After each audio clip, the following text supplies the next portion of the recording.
Si c'est bon, Fred. Ah bon, vous m'entendez? Bon, bah super. Voilà, donc c'est ça que je voulais essayer de vous donner comme quelques éléments. Mais par contre, ce qui m'intéresse le plus, et en tout cas qui permet de le rendre le plus dynamique, parce que ce sont que des sujets un peu austères, c'est que certains d'entre vous me parlent d'un problème qu'ils ont eu ou qu'ils ont, ou une question qui se pose, de telle manière que je puisse me servir de la question pour répondre de manière plus globale et d'aborder le sujet. Donc, moi, je dirais que la première problématique que vous allez avoir lorsque vous créez votre entreprise, que vous l'avez créée ou votre entreprise, c'est la forme juridique. La forme juridique, comment dire, euh, on la simplifie trop dans la mesure où on se pose pas les bonnes, enfin, on se pose pas souvent les bonnes questions, à savoir, mais qu'est-ce qu'on va faire de son entreprise? Le problème de la forme juridique n'est pas pour le présent, mais c'est pour le futur. Et donc, le fait de commencer à réfléchir sur l'avenir de sa boîte alors qu'elle n'est pas encore créée est complexe. Donc, je dirais que pour moi, la réponse, elle est claire et nette. Si vous avez des associés, la question ne se pose pas. Et si vous n'avez pas d'associés, ben, il va falloir un jour les accueillir. Et donc, pour moi, soit vous restez en nom propre parce que vous n'avez pas les moyens de créer la boîte et parce que vous êtes dans l'étude, mais dès que vous commencez à lancer la marque, dès que vous commencez à faire du chiffre d'affaires, il faut se mettre en SAS. Je peux répondre à vos questions pour lesquelles les freins de la SAS, mais mon expérience, et en tout cas, puisque mon expérience a été faite qu'il n'y avait pas des SAS avant, il n'y avait que des SA et des SARL, et la SAS est la réponse à toutes les problématiques, parce que les inconvénients de la SARL restent les mêmes, les inconvénients de la SA restent les mêmes, mais la SAS est tellement ouverte qu'elle permet justement de pouvoir absorber n'importe quelle aventure que vous allez avoir, soit des partenaires financiers, soit même surtout des associés. Et encore une fois, et ça, je vous conseille de rapidement résoudre ce problème, de passer rapidement en forme société, parce qu'après, si vous développez votre affaire à titre personnel et que vous allez le transférer, vous allez avoir des droits, vous allez avoir des ventes de fonds de commerce, d'activités, et ça rend plus complexe les choses. Donc, plus vite vous passez en SAS, mieux c'est. Maintenant, le coût. Ne vous appesantissez pas sur les statuts. Prenez n'importe quel statut type, aucune importance. Je vais vous dire pourquoi. D'abord, premièrement, vous pouvez les rectifier à tout moment. Et surtout si vous êtes en SASU, c'est-à-dire en SAS unipersonnel, vous pouvez tous les matins changer vos statuts et rectifier vos articles. Donc, si on est dans l'économie, parce que je pense que le frein principal que vous allez me dire par rapport à une SAS, c'est les coûts. Je vais essayer de vous expliquer qu'il n'y a pas de coût pour une SAS. Je vais essayer de vous l'expliquer comment on peut se passer de charger une SAS plus qu'un nom propre, ou en tout cas les mêmes charges que vous auriez en nom propre, vous les auriez en SAS. L'avantage de la SAS par rapport à ça, donc statut type, ne vous embêtez pas. Par contre, on s'assure. Par contre, dès que vous avez affaire à un associé, quelle que soit l'amitié que vous avez avec votre partenaire, ben c'est comme un mariage. Hein. Je veux dire, on rentre par l'amour, mais on peut imaginer quand même qu'on divorcera un jour. Donc, ne négligez pas la forme juridique, par contre, si vous avez un associé. Et comment on corrige et quel est l'avantage de la SAS par rapport à cela? C'est que la correction, elle ne se fait pas dans les statuts, mais elle se fait dans le pacte de l'associé. Et là, quand vous rentrez dans le pacte d'associé, autant je vous dis, prenez n'importe quel statut SAS que vous allez avoir sur les sites Internet, tous sont bons. Par contre, quand vous êtes en boîte d'associé, le pacte d'associé, c'est l'élément le plus important d'une société. Le plus important. En ordre d'idée, si vous passez par un cabinet pour monter une SAS, une SAS ou une SASU, elle va vous demander 700 €, mais pour faire le pacte d'associés, elle va vous demander entre 1 500 et 2 000 €. Uniquement de rédaction d'actes. Donc, là, pareil, je vous conseille de passer par des formes, des modèles existants de pacte d'associés. Par contre, c'est l'occasion de parler de l'avenir avec votre partenaire. C'est est-ce que tu veux rester, est-ce que tu veux travailler avec moi à temps complet, réciproquement bien sûr. Est-ce qu'on va travailler à 100%?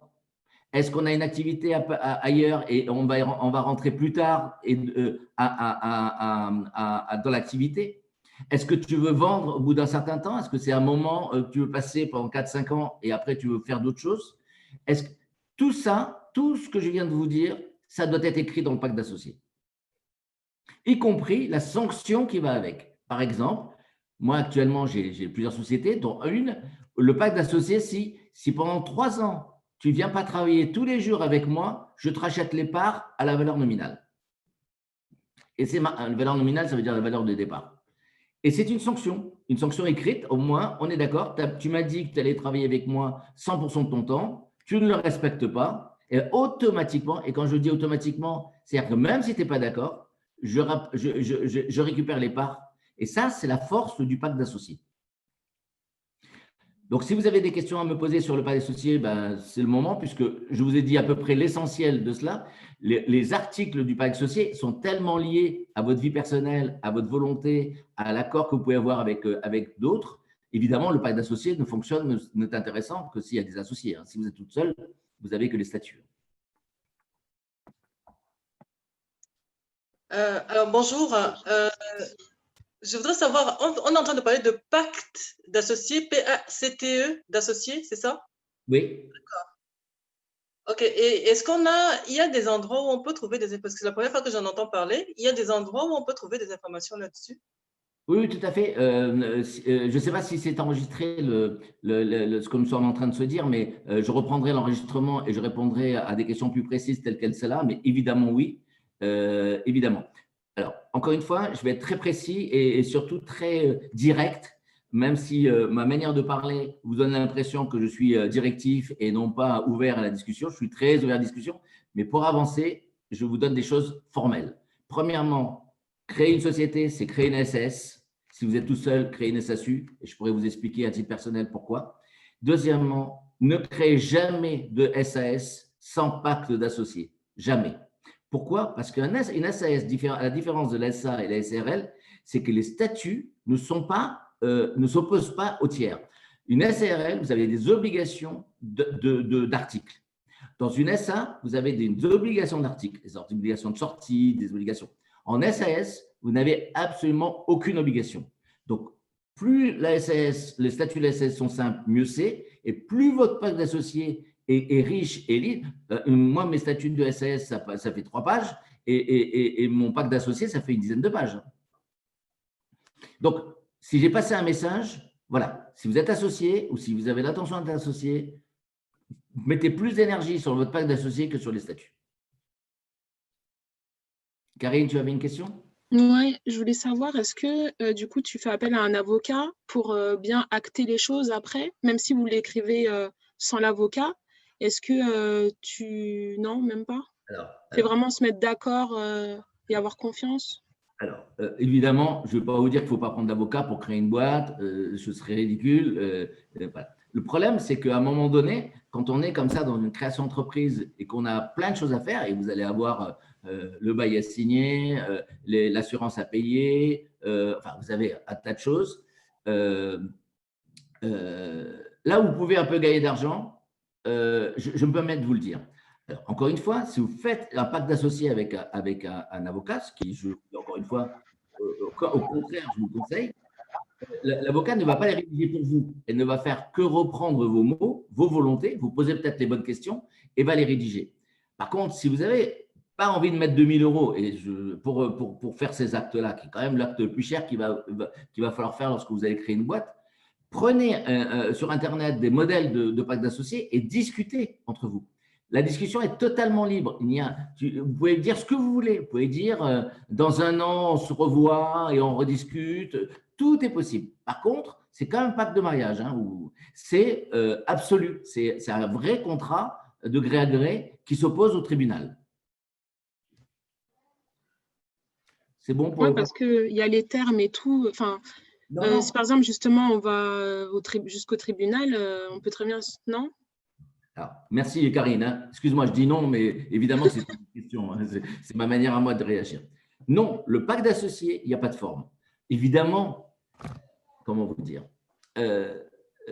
si vous voulez dire dans 3 ans, tu me rachètes les parts obligatoirement, voilà, au bout de 3 ans, voilà, je vais t'aider pendant 3 ans, et dans 3 ans, soit tu m'achètes les parts, soit on les vend ailleurs, à quelqu'un d'autre. Et ça, c'est possible de faire un pacte d'associés. Si vous êtes à ce niveau-là de précision, et si vous en avez la maturité intellectuelle, enfin intellectuelle, vous m'entendez, la maturité de vous projeter comme ça, oui, vous avez besoin d'un avocat, parce que ça, vous ne savez pas le rédiger.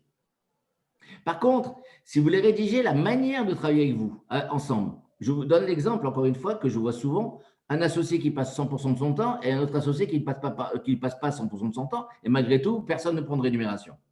Ben, comment vous corrigez ça?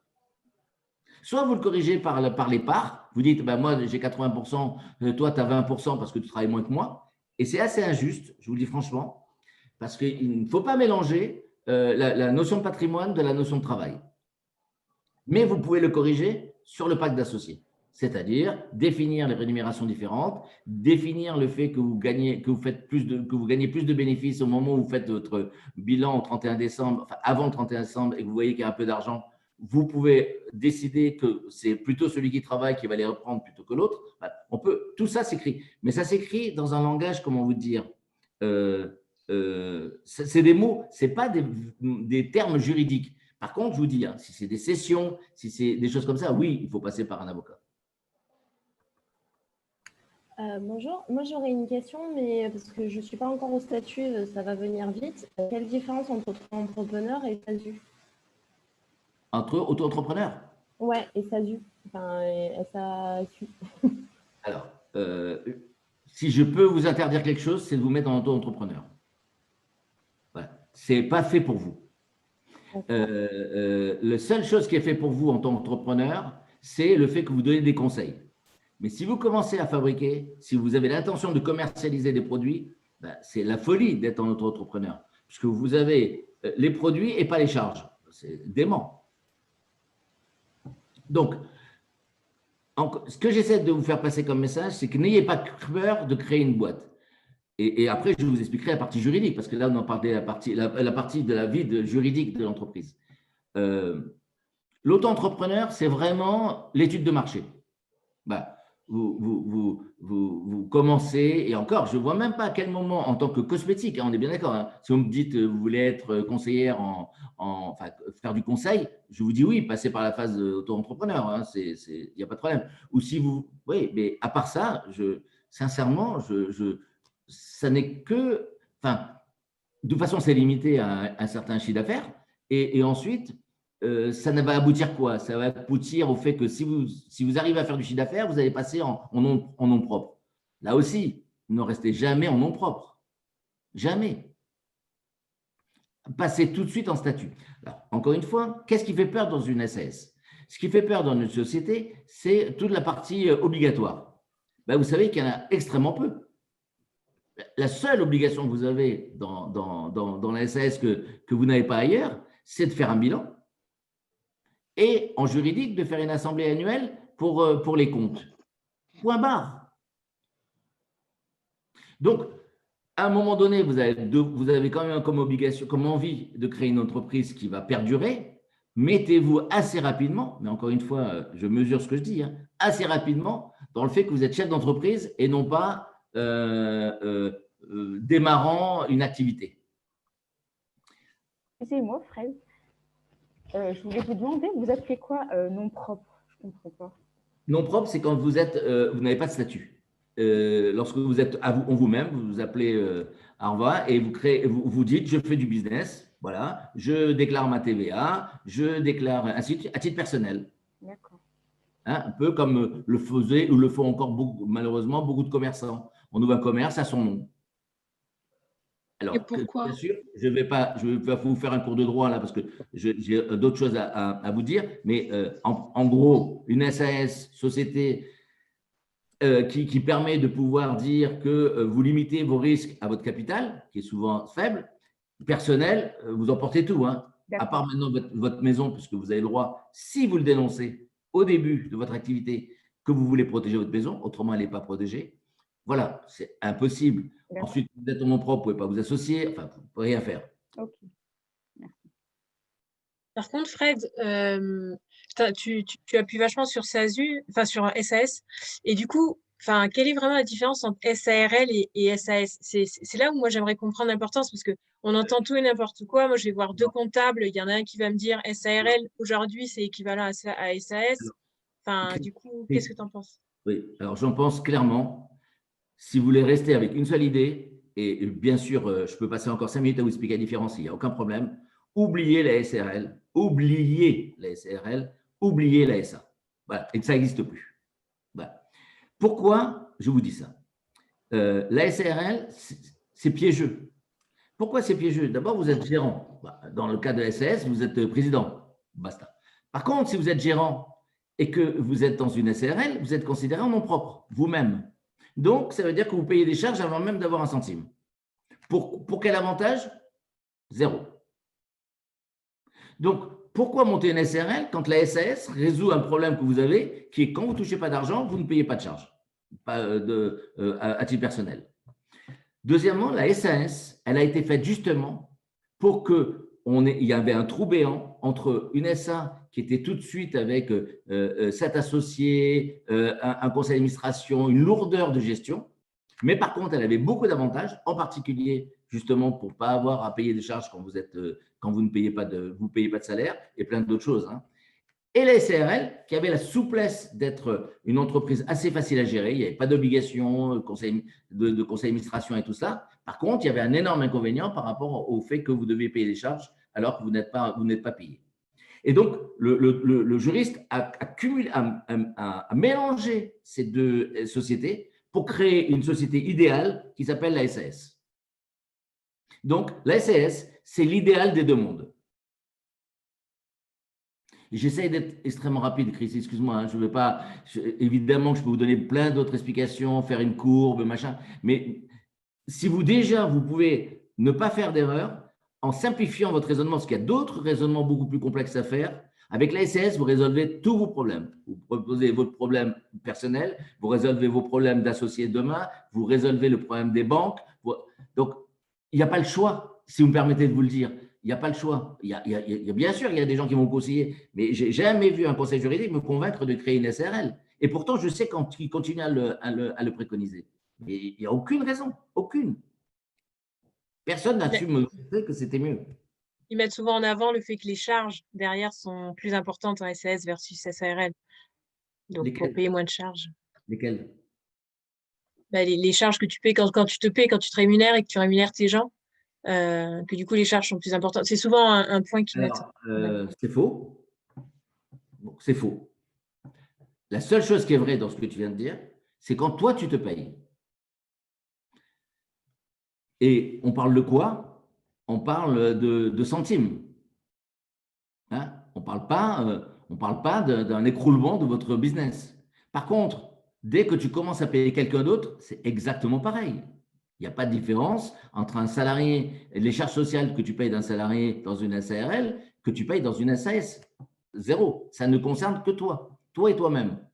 Et encore, je comprends, encore une fois, je comprends, hein, soyons clairs.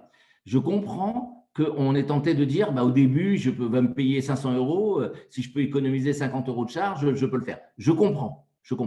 Alors, je vous dis une astuce. Comme ça, vous la prenez. Faites les mêmes calculs, payez-vous moins et prenez plus de frais, de remboursement de frais. Voilà. Au niveau de salaire où vous êtes, quand vous parlez comme ça, quand tu parles comme ça, comme tout le monde parle comme ça, c'est qu'on parle de 1 000 €, 1 500 €, on ne parle pas de 5 000 € par mois. On est d'accord? Bien. Eh bien, il vaut mieux avoir moins de salaire, puisque de toute façon, au niveau de la retraite, le problème ne se pose pas dans ces montants-là. Vaut mieux avoir 1000, même le SMIC, mais même en dessous du SMIC, parce que vous avez le droit en tant que gérante ou en tant que présidente d'être en dessous du SMIC, il faut le savoir. Vous pouvez avoir ça et puis prendre 300 € de frais de déplacement, machin, même non justifiés. Et ceux-là, ils ne sont pas de charge du tout. Il n'y a rien. Et vous allez voir qu'à la fin, vous allez peut-être même avoir plus d'argent dans votre poche. C'est bon pour le modèle juridique, ce n'est pas parce que je ne veux pas répondre à tout, mais c'est que je voudrais avancer. Bon, maintenant, le problème qui se pose dans toutes les formes juridiques, et en particulier quand on a créé une société par rapport au nom propre, c'est les obligations légales. On dit, oui, mais je suis obligé d'avoir un expert comptable, je suis obligé d'avoir un avocat. Déjà, je vous situe la règle. Il n'y a aucune obligation d'avocat, évidemment. Et encore moins d'obligation d'expertise comptable. L'expertise comptable est un conseil comme un autre. Il n'y a aucune obligation d'avoir un expert comptable. Donc, à partir de là, évidemment, si vous pouvez avoir un avocat, un expert comptable, et si vous pouvez avoir un avocat, c'est mieux. Ne me faites pas dire ce que je ne souhaite pas dire. Je dis simplement que si vous êtes en train de démarrer et si vous voulez commencer à dire ben, je sais fabriquer des produits, enfin je connais mon marché, je pense que je sais où le vendre, je sais comment à peu près l'acheter, ben, essayez de faire en sorte de passer de l'état de produit, c'est-à-dire créateur de produits, à l'état de chef de produit, de chef d'entreprise.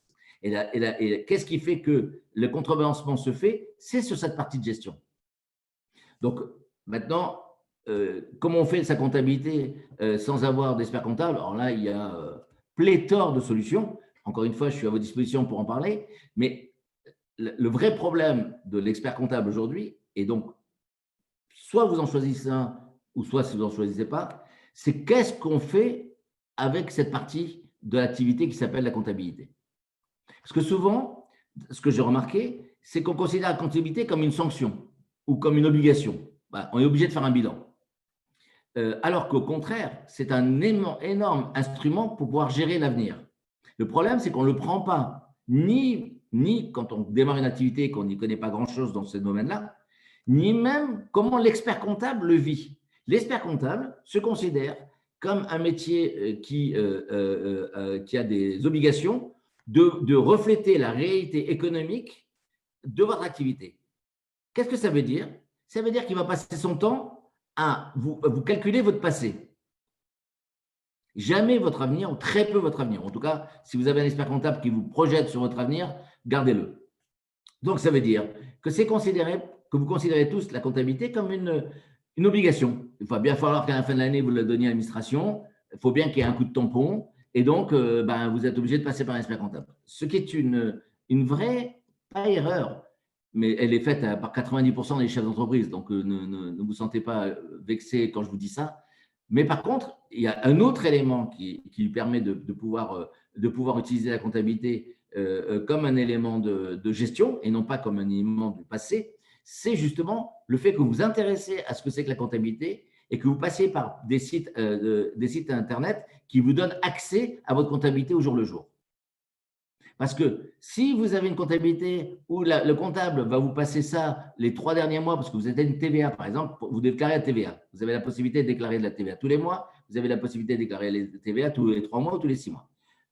Évidemment, si vous déclarez la TVA tous les 3 mois, votre expert comptable, il va vous faire la comptabilité une fois tous les 3 mois. Hein.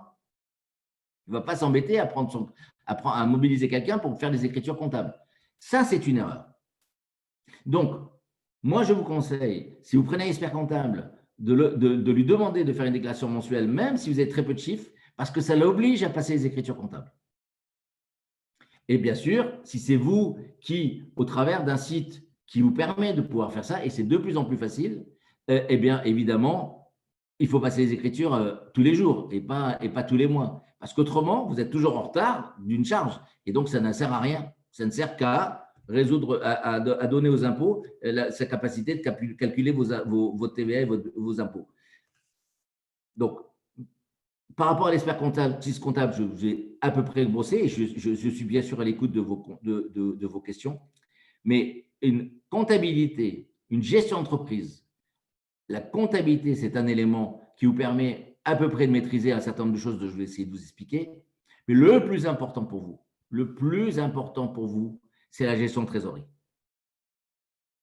Donc, on a l'impression que par un expert comptable, ou je vais arrêter de dire expert comptable, mais par la tenue de la comptabilité, vous avez satisfait les obligations et vous êtes protégé, alors qu'en réalité, il faut faire le focus sur la gestion de trésorerie. La gestion de trésorerie, c'est ça qui va faire que demain, vous allez réussir à gagner de l'argent ou à perdre de l'argent. Ce ne sera pas votre comptabilité. Par contre, votre comptabilité… Fred, par rapport à ça, parce qu'en fait, l'expert comptable, ou du moins le cabinet comptable, d'une part, on le paye très cher, et d'autre part, eux, ils font que mettre à jour la comptabilité, en fait. Moi, ça m'est arrivé de travailler dans une entreprise où ils avaient 3 ans de retard en étant dans un cabinet de comptable. Tu as raison. Enfin, je ne sais pas quelle est la question, mais moi, la réponse est… La question, c'est vrai que moi, j'amène juste Ah, bon, d'accord. Du moulin de l'eau à mon moulin. Voilà, et puis en fait, oui, en effet, je suis tout à fait d'accord avec toi par rapport à la gestion de trésorerie, ce qui nous permet de faire des prévisionnels et de savoir exactement où on en est sur plusieurs mois, quoi. Enfin, c'est ça. Voilà. Merci, Michel. Encore une fois, lorsque vous avez décidé de créer une entreprise, et je comprends la motivation, vous êtes rentré dans un autre circuit, une autre manière de raisonner. Et ça dépasse le cadre de créer une boîte, de créer des produits, de faire des bons achats, de faire de faire du chiffre d'affaires.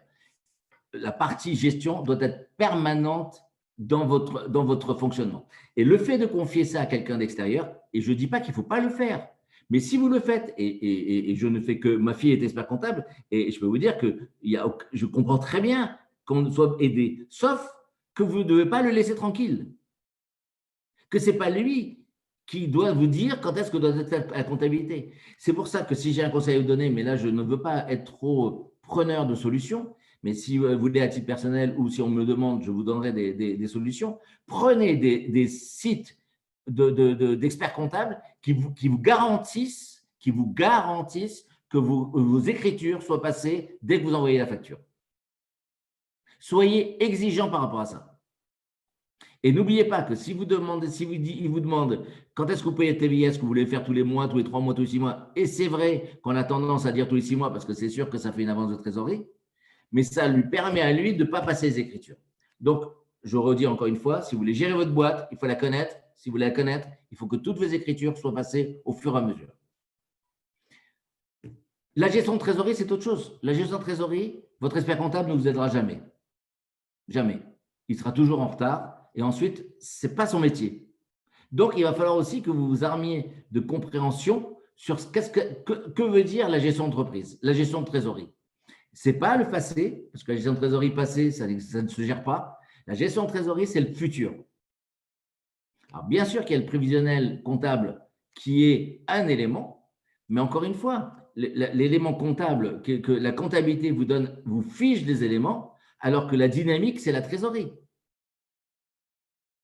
Rien ne vous sert, entre guillemets, rien ne vous sert de faire un chiffre d'affaires important ce premier mois si, pour faire ce chiffre d'affaires important le premier mois, il faut que vous achetiez du stock qui va faire 4 fois le chiffre d'affaires. Si vous, et que vous êtes coincé parce que le chiffre d'affaires que vous avez fait le premier mois ne pourra pas remplir les caisses et donc vous allez vous retrouver exsangue. Et je vous rappelle, juste pour vous expliquer l'état d'esprit, qu'est-ce qui caractérise un dépôt de bilan? 2 choses. La première, c'est que pendant 3 ans, vous avez une perte qui est plus élevée que la moitié de votre capital. Si vous avez une perte au bout de 3 ans, au bout de la 3e année d'exploitation, si vous avez une perte qui est égale à moins que la moitié de votre capital, vous êtes obligé de déposer votre bilan. Ça, c'est la loi. La deuxième, c'est dans votre incapacité de payer les fournisseurs. Si pendant 15 jours, 3 semaines, vous ne pouvez pas engendrer un paiement d'un fournisseur, si vous êtes en retard pendant 1 mois, on va simplifier, vous devez déclarer votre cessation de paiement, qui ne veut pas dire que vous perdez votre boîte, il veut dire que vous allez être mis sous un administrateur qui va vous aider. Pourquoi je vous dis ça? Parce que quand vous êtes dans une SA ou une SAS, SAS et SARL, vous êtes protégé par le fait que vos pertes ne peuvent pas vous atteindre. Vous perdez, vous arrêtez et vous perdez que le capital. Sauf dans le cas où vous avez perdu pendant 3 ans des pertes qui sont la moitié du capital et que vous ne l'avez pas déclaré. Donc, vous devenez fautif à titre personnel, soit parce que vous n'avez pas déclaré le fait que vous ne pouvez pas payer vos fournisseurs dans un délai d'1 mois. Alors, je sais que ça a l'air très rigoureux et très dur à vous le dire, mais soyez extrêmement attentif que la manière de gérer votre boîte va conditionner demain la possibilité de continuer votre activité. D'où le fait d'être arc-bouté sur la trésorerie. Je n'ai pas de solution, c'est comment avoir de l'argent, on est d'accord. Mais vous rentrez dans ce domaine-là et sachez que si vous n'avez pas de baromètre, eh ben vous êtes au pifomètre.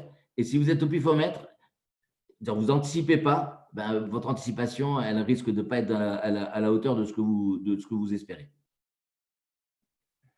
Ben, je peux répondre aux questions concernant la comptabilité. Moi, je n'ai pas souhaité, pendant cette intervention, vous expliquer la différence entre un bilan et un compte de résultat. Mais si vous avez des questions à poser là-dessus, c'est avec plaisir. Bon, vous avez des noms de sites dont vous avez parlé là pour la compta? Je vous les mettrai par, mail, hein, si ça ne vous dérange pas, parce que je ne veux pas rester focus sur des solutions, je veux rester focus sur les… Moi, mon objectif dans ces 2 heures, c'est de vous sensibiliser à des choses où peu ou pas, je ne sais pas, où peu de gens vont vous parler. Moi, je veux vous mettre le doigt là où ça fait mal. Et là où ça fait mal, c'est-à-dire, qu'est-ce que c'est cette compta? Et qu'est-ce qu'il faut faire pour prévenir des problèmes? Et de ne pas se laisser…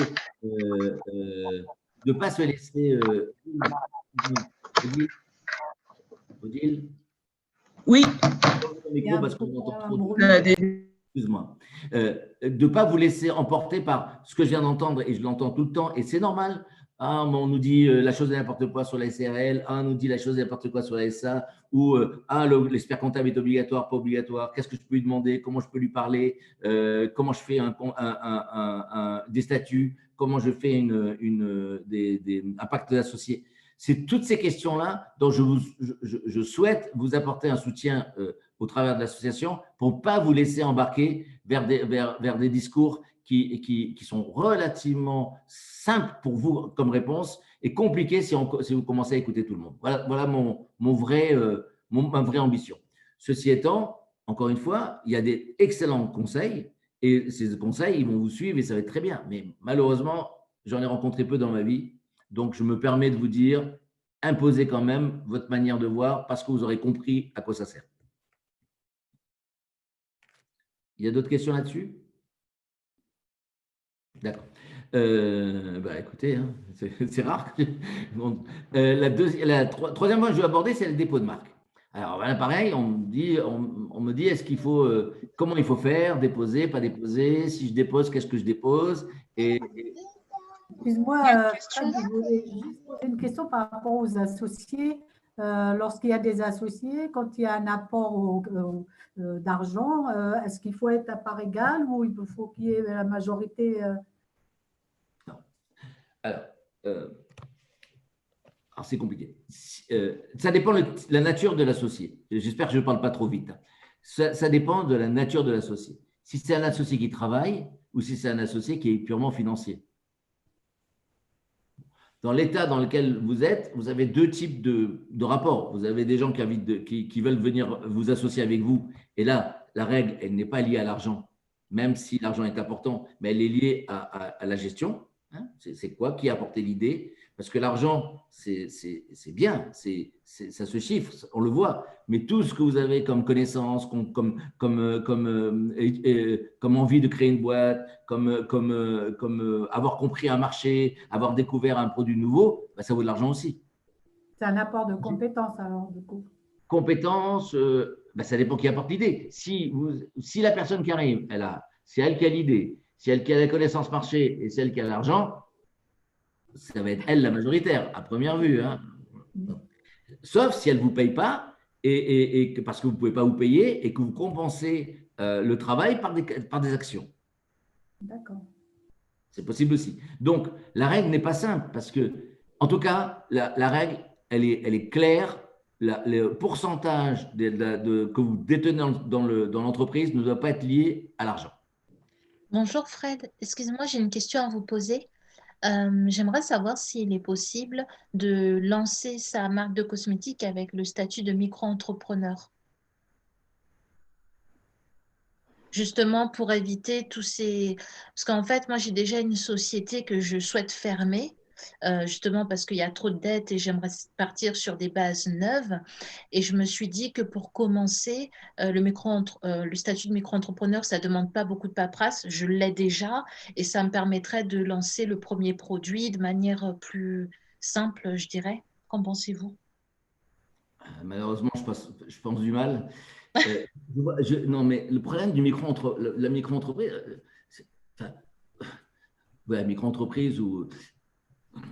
Le problème, je ne sais pas quoi vous dire. Ce qui m'ennuie, je vais essayer d'exprimer clairement, mais Oui. je ne sais pas si je vais être très clair.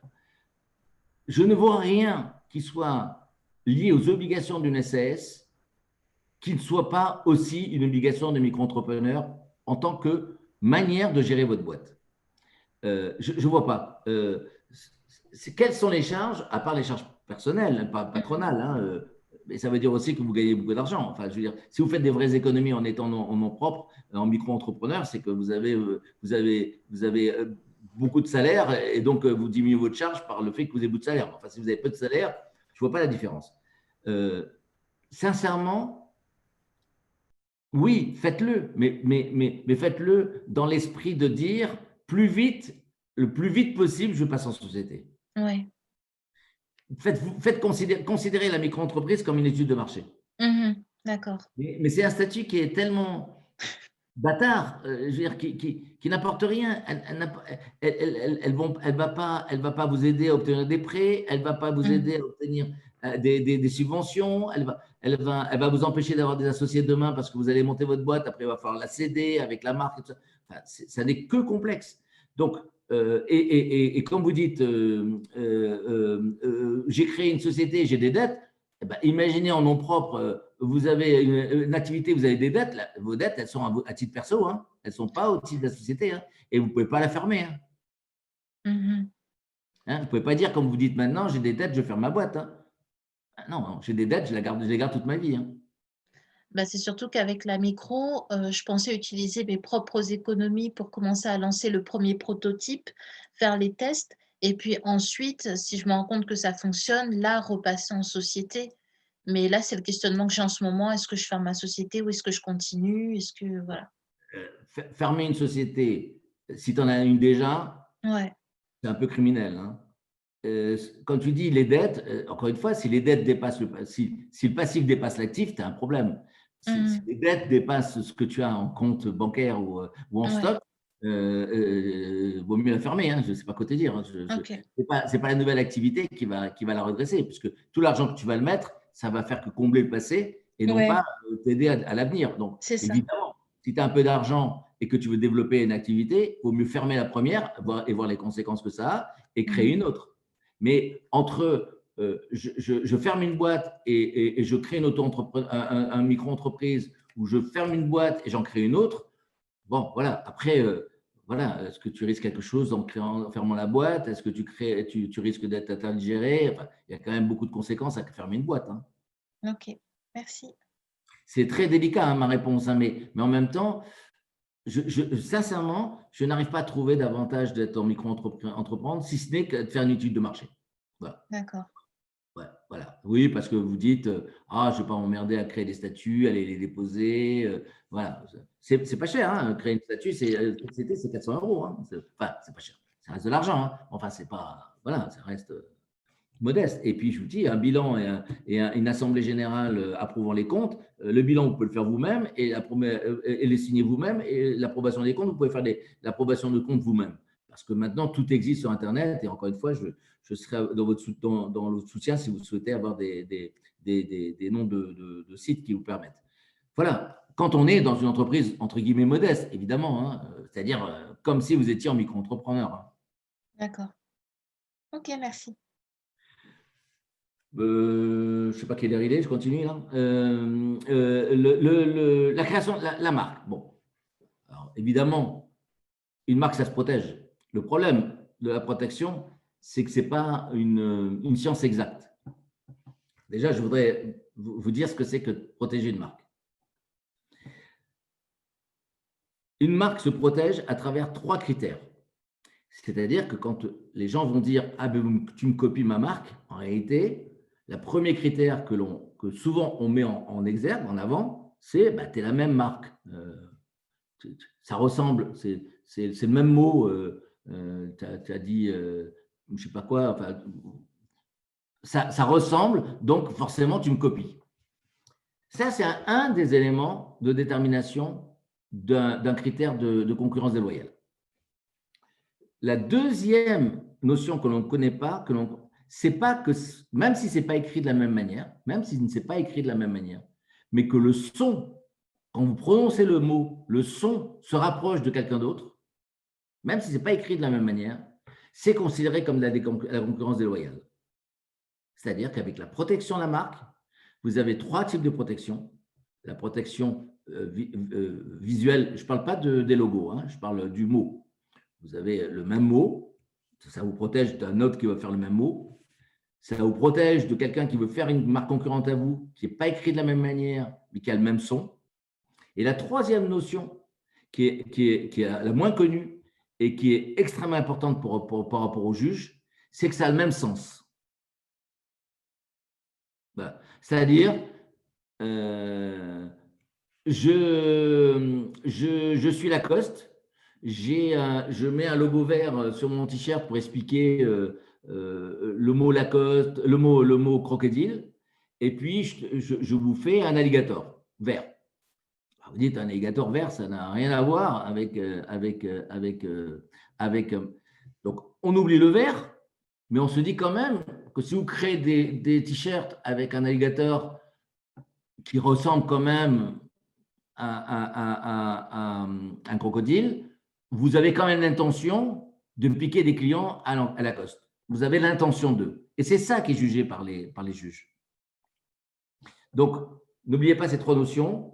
Notion le même, notion du son et notion intellectuelle. Ceci étant, ça n'empêche pas qu'il faut protéger sa marque. Là aussi, 2 règles. Enfin, il y a 2 manières de déposer une marque qu'il ne faut pas confondre. La première, c'est la marque visuelle. La marque visuelle, c'est-à-dire, contrairement à son nom, ça veut dire que vous la créez par rapport au nom lui-même, le mot lui-même. Et vous avez la marque figurative, qui est la représentation visuelle de la marque. D'ailleurs, vous pouvez aussi déposer un son, vous pouvez déposer une image et un son, vous pouvez déposer un slogan. Il y a plein de manières de déposer une marque qui n'est pas simplement la marque. Prenons les 2 exemples les plus courants. La plus courante, rarement on dépose un son, c'est la marque visuelle, c'est-à-dire le mot lui-même, et c'est la marque figurative, c'est-à-dire le logo. La plupart des gens pensent qu'en déposant le dépôt du logo avec la marque, ça protège la marque. La réponse est non. Quand vous déposez un logo, vous protégez le logo. C'est-à-dire la forme visuelle, le fait que de loin, de près, ça peut ressembler. On vous protège de quelqu'un qui va vous copier. Et quand on voit de loin et qu'on a l'impression que c'est votre marque, eh ben c'est ça qui crée la confusion. Comme ça crée la confusion, il y a préjudice. Donc, si vous voulez couvrir un maximum votre protection, il faut protéger les 2. Il faut protéger votre marque en tant que marque, qui peut être exploitée en tant que marque, et vous protégez votre logo. Le seul problème du logo, c'est qu'à chaque fois que vous allez changer de logo, il va falloir en faire une autre protection.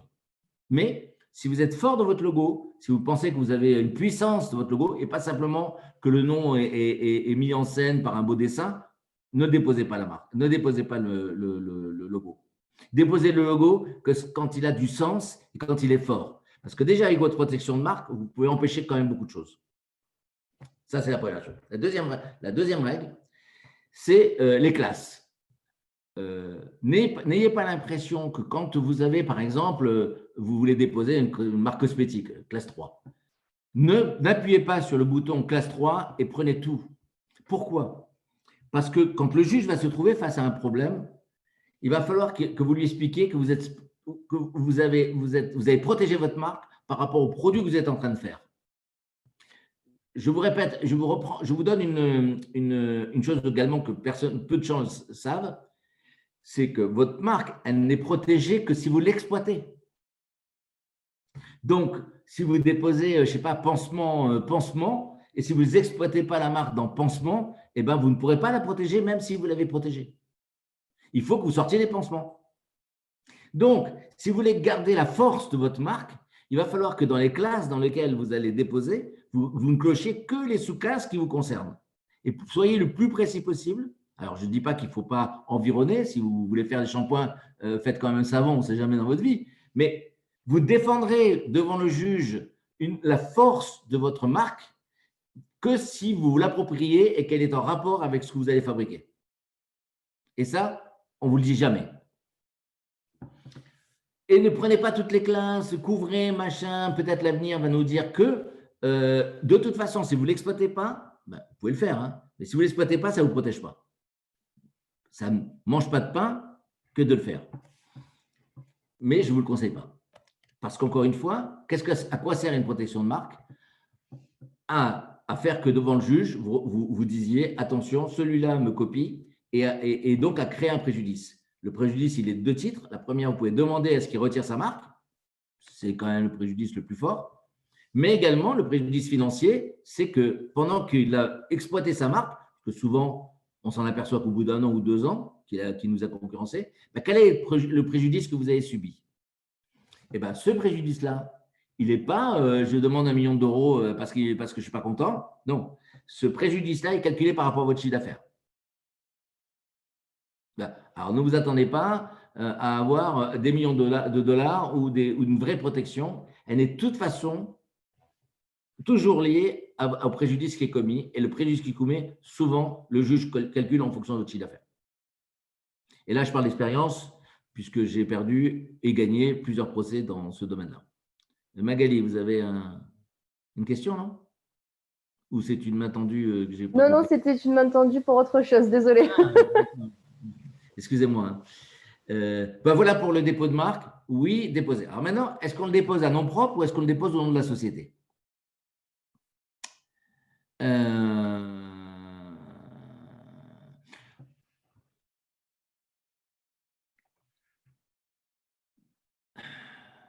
Pas simple à répondre. En tout cas, je vais vous expliquer la différence entre les deux. Ben, évidemment, elle est facile à comprendre. Si vous déposez un nom personnel, eh ben, il vous appartient, il n'appartient pas à la société. Et quelle que soit la vie de la société, ben, ce sera toujours votre nom à vous et pas le nom de la société. Inconvénient, qui devient un avantage à terme, qui peut devenir un avantage, c'est que si la marque vous appartient et vous créez une société, d'abord, ne mettez jamais le nom de la société dans les statuts puisqu'il vous appartient. Donc, si vous créez une marque, je ne sais pas, Iode, et que vous déposez la marque Iode à titre personnel, évidemment, ne vous précipitez pas dans les statuts à expliquer que c'est SAS Iode. Hein. Ça ne marche pas, hein, puisqu'il n'appartient pas à la société. Ce qu'il faut faire, c'est créer une société de Tartampion dans laquelle vous exploitez la marque Iode sous le couvert d'un contrat que vous avez de licence de marque. Donc, si vous déposez la marque à titre personnel ou si vous l'avez déposée à titre personnel, quand vous avez créé votre société unipersonnelle, vous l'avez déposée à titre personnel et qu'à un moment, vous avez créé une société, vous avez donc deux possibilités. Soit de faire un contrat de licence de marque et la marque continue à vous appartenir et l'entreprise peut l'exploiter, soit vous la vendez à votre société. Voilà. Il n'y a pas d'autre moyen de gérer sa marque par rapport à cela. Alors, évidemment, tout dépend j'allais dire, de l'ambition, mais je sais que le mot ambition n'est pas aimé, du projet que vous avez. Si votre projet repose beaucoup sur la marque et que vous pouvez donner à exploiter la marque demain, gardez-la à titre personnel. Si c'est juste pour se faire plaisir, ben c'est plus compliqué, il vaut mieux la déposer au nom de la société parce que votre société sera d'autant plus valorisée. Pourquoi ? Parce que si un jour vous voulez vendre votre société et que la marque n'appartient pas à la société, elle est invendable. Alors, vous pouvez très bien, à ce moment-là, la céder. Sauf que lorsque vous cédez une marque qui vous appartient à une société, elle a acquis de la valeur. Elle a d'autant plus acquis de la valeur que votre boîte a marché, puisque votre nom est connu. Donc, vous devez vous l'acheter cher. Et donc, impôts et tout ce qui s'ensuit. Donc, c'est vraiment une réflexion, j'allais dire un peu prospective, sur qu'est-ce que vous voulez vraiment faire. Bon, on va dire qu'à 80%, pour dire les choses, déposez-la au nom de la société, ce sera plus simple. Voilà. Mais je ne peux pas vous dire que c'est une réalité. Moi, je ne le fais jamais. Moi, je dépose mes marques à titre personnel parce que je me dis toujours que la marque peut vivre sur quelqu'un d'autre et je peux l'exploiter dans un autre pays à travers une licence de marque, une licence de fabrication et voilà. Bon, voilà. C'est ma manière à moi. Et donc, je fais des royalties sur ma propre société. Et l'avantage de faire des royalties dans ma société, c'est que quand vous touchez des royalties de marque, vous n'êtes pas imposé de la même manière que si vous avez un revenu. Il y a des déductions. Je voudrais bien poser une question, Fred. Vas-y, Michel. Dans ce cas-là, donc, en déposant la marque au nom de la société, ça veut dire que la marque a le même nom que la société? Non. Ou pas forcément? Non, non. Et d'ailleurs, je ne vous conseille pas. Hein. Je vous conseille de créer une société d'exploitation de la cosmétique, machin, et d'exploiter la marque. D'abord, vous avez peut-être l'opportunité d'en créer une deuxième. Et donc, c'est hyper compliqué en termes de confusion. Et puis, voilà. Alors, vous pouvez rajouter, si vous voulez que, je ne sais pas moi, vous dire, frontalement, on comprenne que votre société, c'est celle qui exploite la marque, vous pouvez la mettre en enseigne dans le cabis. D'accord. Hein? C'est-à-dire que quelqu'un qui imprime votre cabis, il sait bien que c'est vous qui avez la marque. Oui. Hein? Et ça change à tout moment. Vous pouvez arrêter l'enseigne, remettre l'enseigne, ce que vous ne pouvez pas faire d'un nom de société. Quelle que soit la façon dont je dépose ma marque, c'est-à-dire que ce soit en nom propre oui. ou Ah oui, oui. Alors, si vous la donnez en licence, c'est ça. Si vous la donnez en licence de marque à la société, vous pouvez la prendre comme enseigne, oui. D'accord. Même le principe. Le principe de la franchise, c'est ça. Hein. La marque ne vous appartient pas et pourtant, ça devient votre enseigne.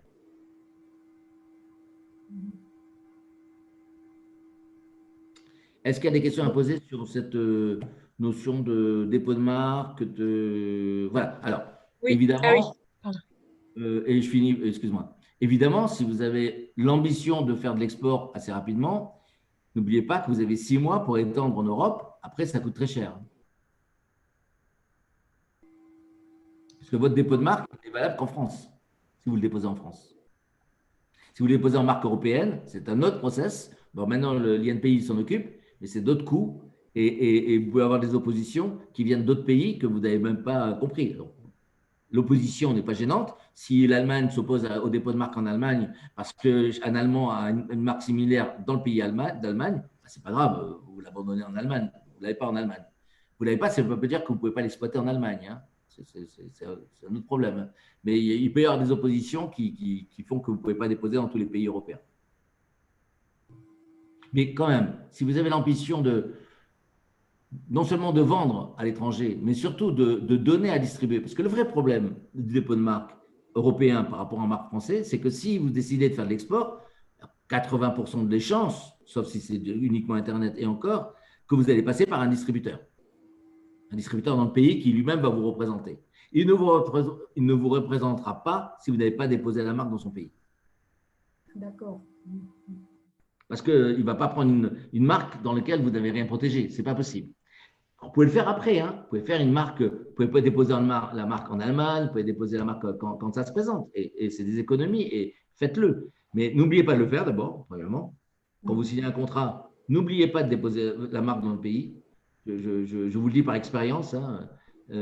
Voilà, parce que celui qui va vous distribuer, il va le faire pour vous. Ce qui n'est pas, c'est pas excellent par rapport à l'avenir avec votre relationnel avec votre distributeur.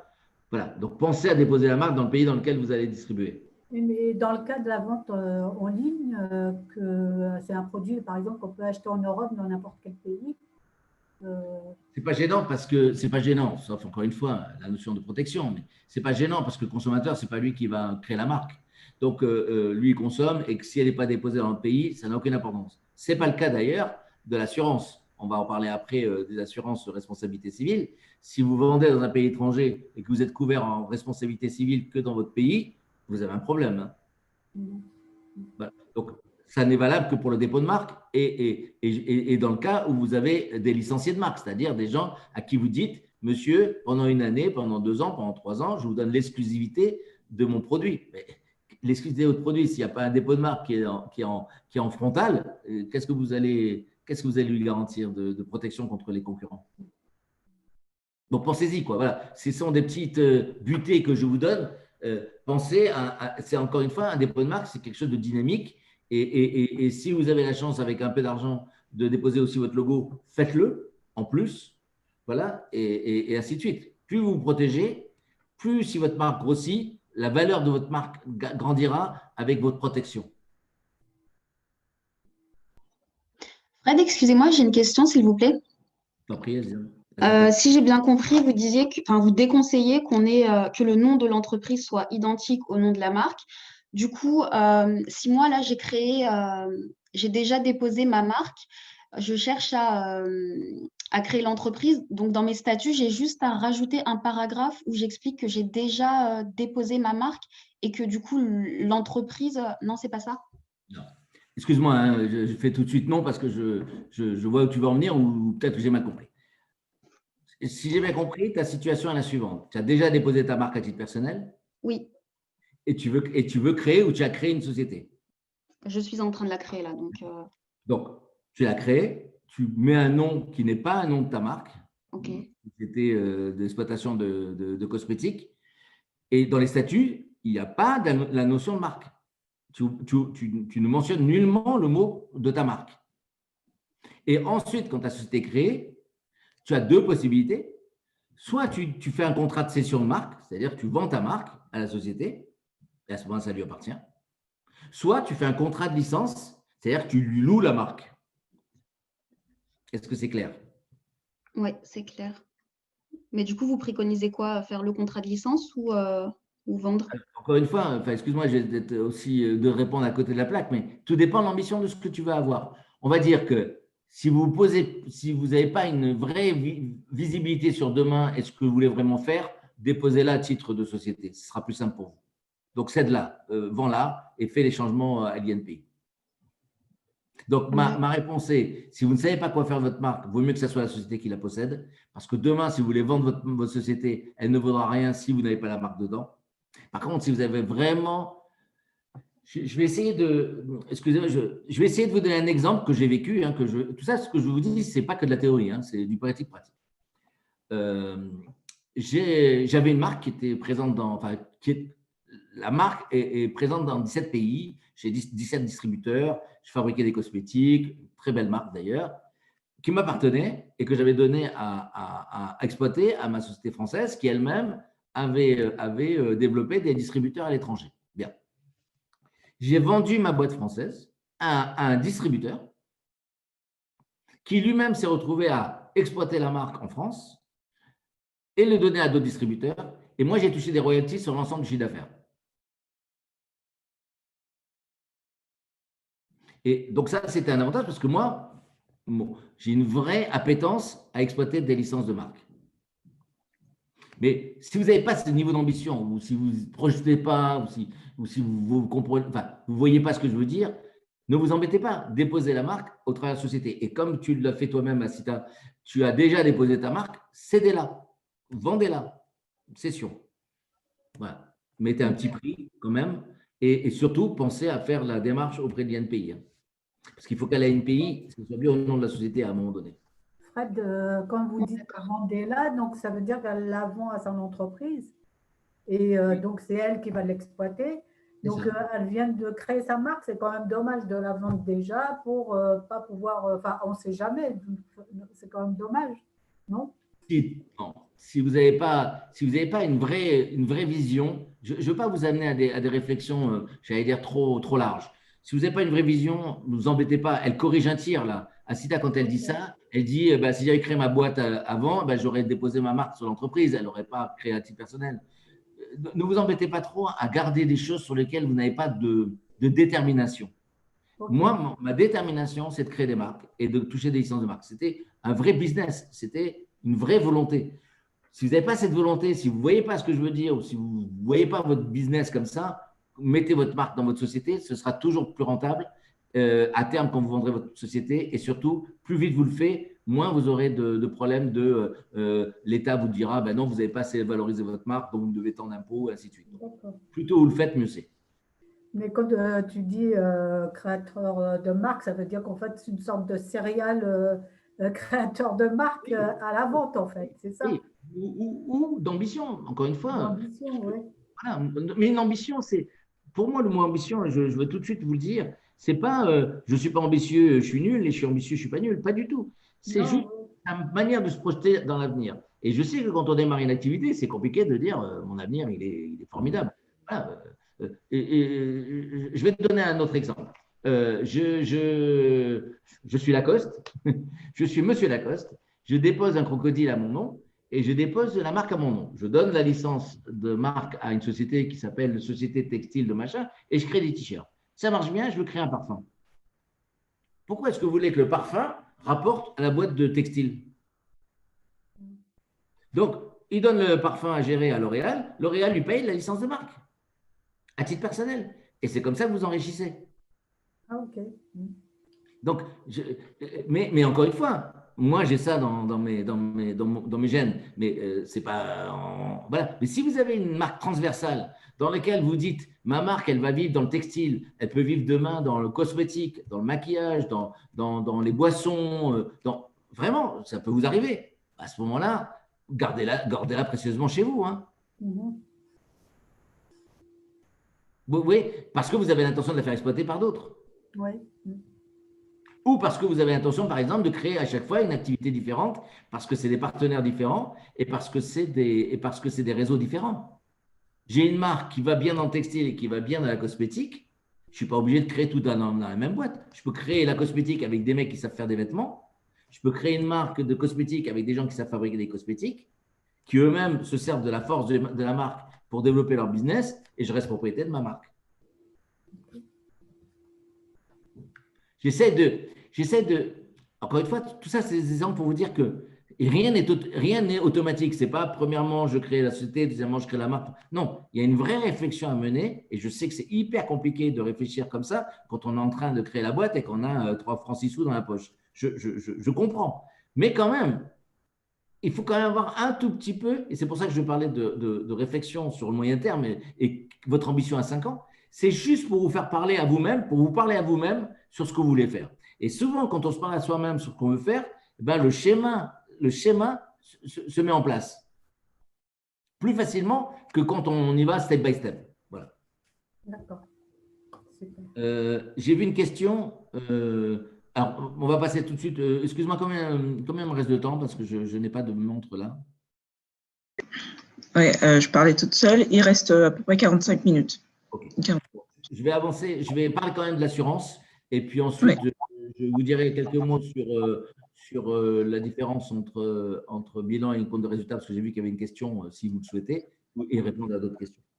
Bon, mais l'assurance, de toute façon, je n'ai pas grand-chose à dire. N'oubliez pas de vous assurer assurance responsabilité civile, parce que vous êtes dans les cosmétiques et quelqu'un qui se brûle, quelqu'un qui avale le produit, quelqu'un qui vous dit que ça lui a giclé dans les yeux et que ça l'a rendu aveugle, vous en prenez plein la gueule si vous n'êtes pas assuré. Donc, évidemment, RC et vraiment lisez les articles du RC. C'est un des éléments les plus importants dans la vie de dans votre entreprise demain, c'est de lire votre contrat. Et si vous ne savez pas le lire, faites-les lire à un copain, faites-les relire à qui vous voulez, mais ne considérez pas, alors, et là vraiment je passe un message, ne considérez pas que ce qu'on vous propose, c'est un truc qui est fermé. Non, ce qu'on vous propose, c'est quelque chose d'ouvert sur lequel vous devez être critique par rapport à ce qu'on vous propose. Et deuxièmement, évidemment, si vous faites de l'Internet, et même si vous ne faites pas l'Internet tout de suite, ça ne coûte pas plus cher, pas beaucoup plus cher de considérer que vous devez faire un dépôt au niveau européen qu'au niveau français. Attention, quand vous faites un dépôt au niveau européen, de demander à votre assureur la liste des pays. Vous serez surpris de voir qu'il y a certains pays qui sont dedans et d'autres qui ne le sont pas. Hyper gaffe. Est-ce que vous êtes en Andorre? Est-ce que vous êtes en Suisse? Est-ce que vous êtes en Angleterre? Est-ce que vous êtes au Luxembourg? Est-ce que vous êtes en Norvège? Voilà. Ayez la notion de ce que vous faites. Donc, demandez à votre expert comptable, à votre assureur, proposez-moi une RC pro européenne et listez-moi dans le contrat les pays, pas Europe. Non, non, les pays. Et vous verrez qu'il y a beaucoup de pays qui sont exclus. Ne prenez pas d'assurance Amérique et Canada, ou Chine évidemment, tout de suite, c'est exorbitant. La prime est 5 fois, 6 fois celle que vous allez payer aujourd'hui. Donc, évidemment, le jour où vous allez aux États-Unis et le jour où vous allez au Canada, alors vraiment, le premier focus, la toute première chose sur laquelle vous devez penser, c'est votre assurance. Mais la Suisse, par exemple, qui ne fait pas partie de l'Europe… Tout dépend de l'assureur. L'assureur aussi. Il le considère comme dans le pays européen. L'assurance, c'est un contrat de gré à gré. Hein. C'est-à-dire qu'il dit le mot Europe, mais le mot Europe n'est pas un mot protégé. Hein. Le mot Europe ne veut pas dire tous ces pays-là. L'Europe, ça veut dire plus que la France. autour d'elle, on va dire, et demandez à votre assureur de vous donner la liste. Justement, Fred, dans le cas où on vend nos cosmétiques en ligne, donc via notre site internet, c'est-à-dire qu'en fait, n'importe qui dans le monde peut acheter nos cosmétiques. Dans ce cas-là, l'assurance, comment est-ce qu'elle fonctionne? Sinon, on est assuré en France et dans certains pays européens, et que ceux qui nous achètent le produit sont dans des pays qui ne sont pas inclus dans la RC Pro. Comment ça se passe? Mal.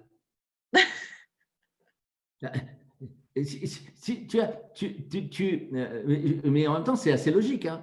Tu dis à quelqu'un, monsieur, merci de m'assurer le fait que le produit, lorsqu'il va être mis sur un corps humain, et s'il est mal utilisé, parce que en réalité, c'est ça, vous faites des tests, machin, ben vous me protégez, vous allez avoir des avocats, vous allez me protéger s'il y a un jugement. En tout cas, vous allez faire en sorte que je ne sois pas attaqué, ou si je suis attaqué, de me défendre. Il ne va pas prendre un avocat en Allemagne ou un avocat en Suisse si tu ne lui as pas demandé. Bien sûr. Donc, non, refusez de livrer un produit hors d'Europe si vous n'êtes pas assuré dans l'Europe. Enfin, assuré par pays. Vous pouvez très bien dire, si vous faites des économies, encore une fois, et je ne suis pas contre les économies, largement, mais si votre assureur dit ça va coûter plus cher, vous dites la probabilité pour que je vende en Allemagne parce que mon site est en allemand, ou je ne sais pas quoi, j'attire plutôt les Allemands, assurez-vous que pour l'Allemagne. D'accord. Donc, en fait, sur le site, il faudrait noter, par exemple, nous ne livrons que dans tel et tel pays, par exemple. Il faut le signaler, en tout cas, sur le site. Ou en tout cas, moi, quand je reçois la commande, je dis, il faut que je contacte le client en disant, nous ne livrons pas dans votre pays, par exemple. Alors il y a deux problèmes. Je vais essayer d'être, encore une fois, très clair et assez précis. Ouais. Vous avez deux problèmes lorsque vous vendez en Europe un cosmétique. Donc, vous livrez dans un pays. Le premier problème, évidemment, c'est l'assurance, comme on vient de faire. Prévenir, tu peux lui envoyer un mail à ta cliente en disant « Je suis désolé, si vous avez une entreprise, une copine française qui peut recevoir le produit, c'est avec plaisir. » Et ça se fait. Hein, et elle le vend. Toi, tu l'as vendu à un client final en France et ce client final, il l'envoie à une copine en Allemagne, c'est plus ton problème. Hein. D'accord. Non, mais il faut être clair. Hein. Rien ne t'empêche de… Par contre… là, la difficulté là aussi, je vous mets un petit peu en garde, mais oui. C'est la réglementation de chacun des pays. Il y a peut-être des ingrédients que vous avez dans votre produit qui n'est pas accepté dans le pays. Et là, le risque est encore plus gros. Hein. En général, c'est l'inverse parce que la France, de mon expérience, tu me diras si je me trompe, la France, c'est, je sais pas, en tout cas, l'un des pays les plus rigoureux en termes de formulation cosmétique. Les Américains, ils sont beaucoup plus laxistes. En Afrique, pareil. Mais en tout cas, dans les formulations cosmétiques françaises, c'est très, très strict. Qu'est-ce que tu en penses? Oui, je ne peux pas dire le contraire. Il n'empêche qu'il y a toujours des exceptions à ça. D'accord. En Allemagne, ils sont bourrés d'exceptions. Donc, encore une fois, vous êtes des professionnels. Moi, ce que je vous dis, c'est posez-vous la question. Ne considérez pas des choses par principe. Posez-vous la question. Voilà. Alors, soit vous le posez à la personne qui fait la formulation, de regarder si dans la liste des ingrédients d'Inki, il n'y a pas d'interdit en Allemagne. Il y a des bases de données qui sont très simples. Mais, et deuxièmement, alors là, c'est un petit conseil vraiment terre à terre, hyper important. Si vous posez la question, posez-la par écrit. Non pas que c'est engageant, mais si demain vous avez un procès, si vous prouvez que vous êtes intéressé, si vous prouvez que vous avez écrit à un professionnel qui vous a répondu par mail, eh ben vous avez moindre préjudice. Carrément. Voilà, pensez-y. Ok, merci. Fred, je suis avec plaisir. Oui, Fred, du coup, tu disais tu déconseillais de prendre pour États-Unis, Canada, Chine parce que ça coûtait super cher, mais du coup, tu proposes quoi du coup à la place si on veut vendre dans ces pays-là? Il faut avoir de l'argent. Non, mais je dis des bêtises, mais ne vous en tirez pas dans ces pays-là sans argent. Alors là, tout est à refaire. Votre formulation est à refaire. Vos contrats de distribution est passé par un avocat américain, jamais par un avocat européen. Parce que mais c'est que des pièges dans ces pays-là. Donc, si vous y allez aux États-Unis, c'est parce que vous êtes sûr de votre produit, c'est parce que déjà vous avez de l'argent et allez-y avec de l'argent. Hein. Les États-Unis, moi j'ai mes deux incorporations, indépendamment des produits. Moi j'ai un bon business que j'ai fait aux États-Unis en téléachat. je peux vous dire, ça m'a coûté bonbon, hein, rien que pour présenter mon produit en téléachat aux États-Unis. Mais bonbon, mais ce n'était pas possible. C'est trop de risques là-bas, trop de risques. On n'est pas habitué à ces notions de risque ici en Europe. Donc, on ne peut même pas s'imaginer qu'est-ce qui peut tomber sur la tête.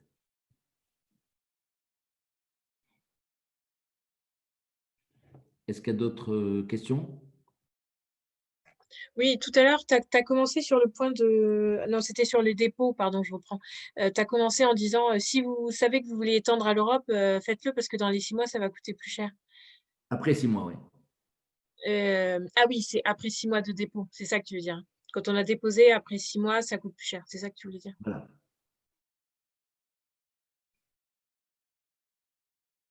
C'est bon, je continue mon petit exposé sur la compta et la gestion. À moins que vous ayez d'autres orientations. Si vous avez des autres orientations sur, je ne sais rien, le service comptable ou je ne sais pas. Je vous laisse guide.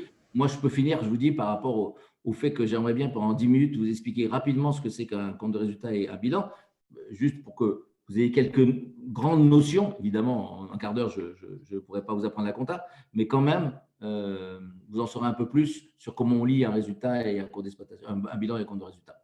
Moi, j'ai une question sur une autre orientation. Okay. C'est par rapport toujours au financement, parce que je trouve que quand même, quand on lance une marque de cosmétiques, c'est quand même au-delà de la formulation, c'est quand même le nerf de la guerre, parce qu'il faut des moyens pour développer tout ça. Est-ce que, à ta connaissance, il existe des fonds pour le développement des marques cosmétiques éthiques ou ce genre de choses? Non, je ne connais pas. Alors, je ne dis pas que ça n'existe pas. Par contre, vous pouvez être aidé par des fonds régionaux pour la création d'entreprises en général. D'accord. Je ne connais pas, mais encore une fois, ce serait intéressant d'ailleurs que l'association se soucie de ça. Mais je dis ça avec bienveillance dans la mesure où je ne sais pas. Je sais qu'il y a des incubateurs spécialisés. À Orléans, par exemple, je pense qu'ils ont plus de réponses. À Chartres, pardon, ils ont plus de réponses à cette question-là. Mais par contre, il y a déjà beaucoup d'aide à la création d'entreprise, quand même. Et surtout, ça dépend dans quelle région vous êtes. Ouais. Si vous êtes en province, il y a beaucoup plus d'aide qu'il y a à Paris, par exemple. D'accord, merci. Non, je ne connais pas de… Non. OK, j'attaque pour 10 minutes de comptabilité, puis après, je vous dirai digérer. Alors, déjà, il faut comprendre quelle est la différence fondamentale entre un bilan et un compte de résultat. Eh bien, c'est très simple. Un compte de résultat, c'est le film de votre activité du 1er janvier au 31 décembre. C'est par le compte de résultat qu'on comprend ce que vous avez fait entre le 1er janvier et le 31 décembre, j'allais dire mois par mois. C'est votre vie d'entreprise. Le compte d'exploitation, c'est la vie de votre entreprise. Le bilan, c'est une photo au 31 décembre. Je vais vous donner un exemple. Pendant toute l'année, vous allez acheter des produits et vendre des produits. D'accord? Donc, vous allez faire une marge. Ça, c'est du compte de résultat. Pourquoi? Parce que tous les mois, vous allez acheter un peu de produits. Tous les mois, vous allez vendre un peu de produits. Tous les mois, vous allez donc avoir une marge brute. Ensuite, vous allez avoir des charges, les salaires, les loyers et ainsi. Donc, ça, c'est le compte d'exploitation, compte de résultat. Ensuite, vous allez avoir un résultat. Ce résultat, il va être ce qu'on appelle un semi-net. Vous allez diminuer ça de vos frais financiers. Puis après, vous allez enlever ça de vos amortissements. On parlera tout à l'heure un peu des amortissements. Ça va donner un résultat. Ce résultat, c'est ce que vous avez gagné théoriquement. Théoriquement. Vous avez gagné, c'est-à-dire c'est ce que vous avez dégagé comme valeur ajoutée de votre entreprise. Mais ça, tout ça, c'est un film. C'est-à-dire que quand vous allez recevoir un compte d'exploitation, le compte de résultat et que vous allez voir la ligne achat, c'est tous les achats depuis le 1er janvier. C'est toutes les ventes depuis le 1er janvier. C'est toutes les charges depuis le 1er janvier. C'est une notion de masse, de charges et de produits qui vous permettent d'avoir un résultat.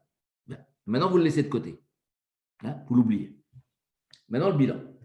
Qu'est-ce que le bilan? Le bilan, c'est simple.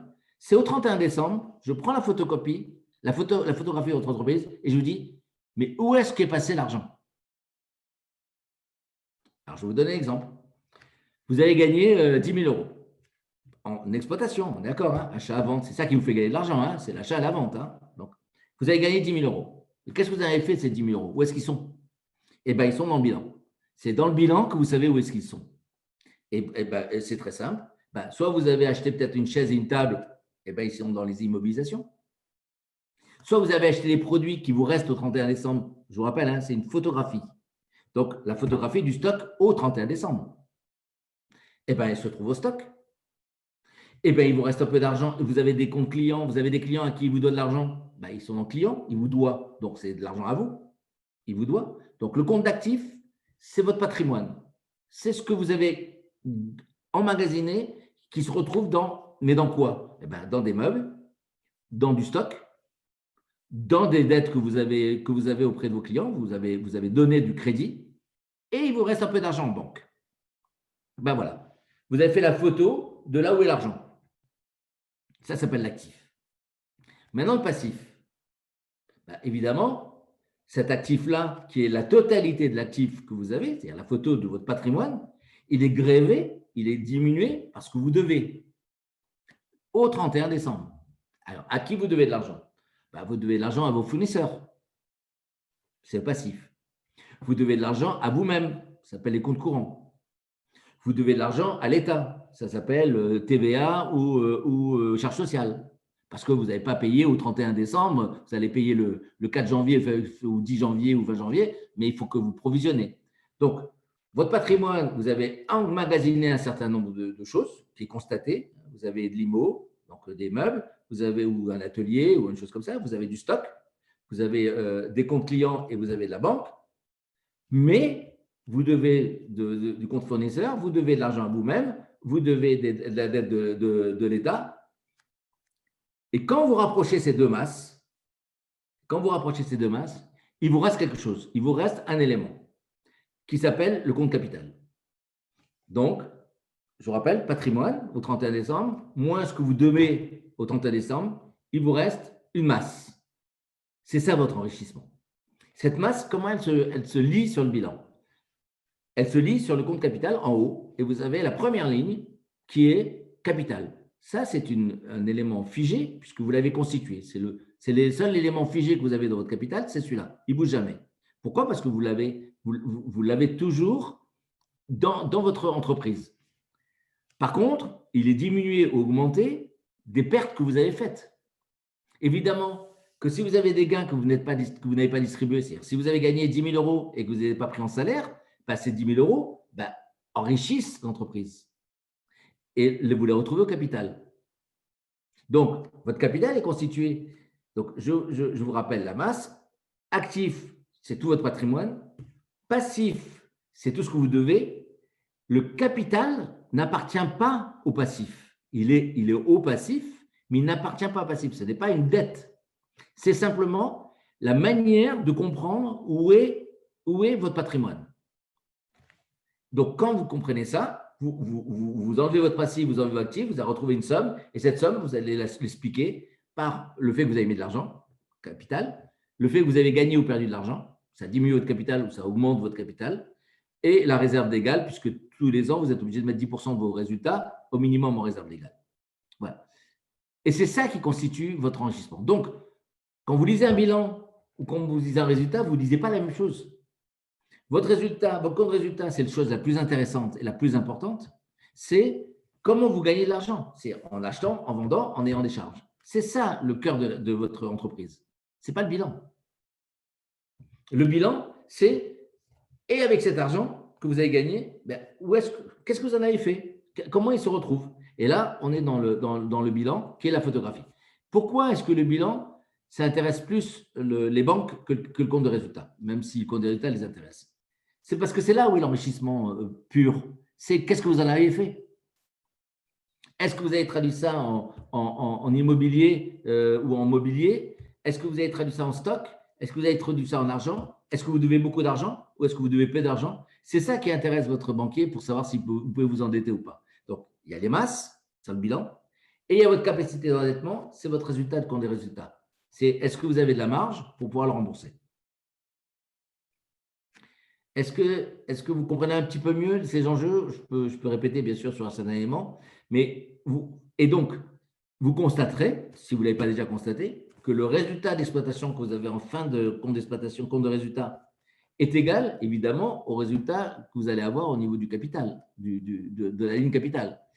Mais autant, dans le compte des résultats, c'est la résultante entre produit et charge, donc c'est bien le résultat, autant ce résultat-là, il va se reproduire, il va se mettre dans le capital comme étant de l'enrichissement. Donc, c'est une photo, le bilan, c'est un film, le compte de résultat. Est-ce que c'est clair? Oui, oui, ben écoute, Claire. voilà. Je sais bien que c'est complexe, hein. Je veux le contraire, mais déjà, quand vous regardez votre bilan, vos comptes de résultats, si vous avez l'occasion d'en avoir fait, et regardez-le avec le regard que je vous ai fait. Il faut savoir que plus votre passif est inférieur à votre actif, moins vous aurez besoin d'argent. Plus votre passif est supérieur à votre actif, plus vous aurez besoin d'argent. Ça s'appelle le besoin en fonds de roulement. Une règle précise, lorsque vous allez regarder votre bilan, vous avez des dettes long terme et des dettes court terme. Vous verrez la ligne. Par exemple, si vous avez fait un prêt à 5 ans, vous allez avoir la ligne prêt à 5 ans dans votre passif en long terme. La règle absolue, c'est si vous avez des dettes long terme, c'est pour financer des choses long terme et pas de la trésorerie. C'est-à-dire, si vous avez de l'argent qu'on vous prête pour investir, il faut l'investir. Pourquoi? Parce que vous allez augmenter le poste immobilisation.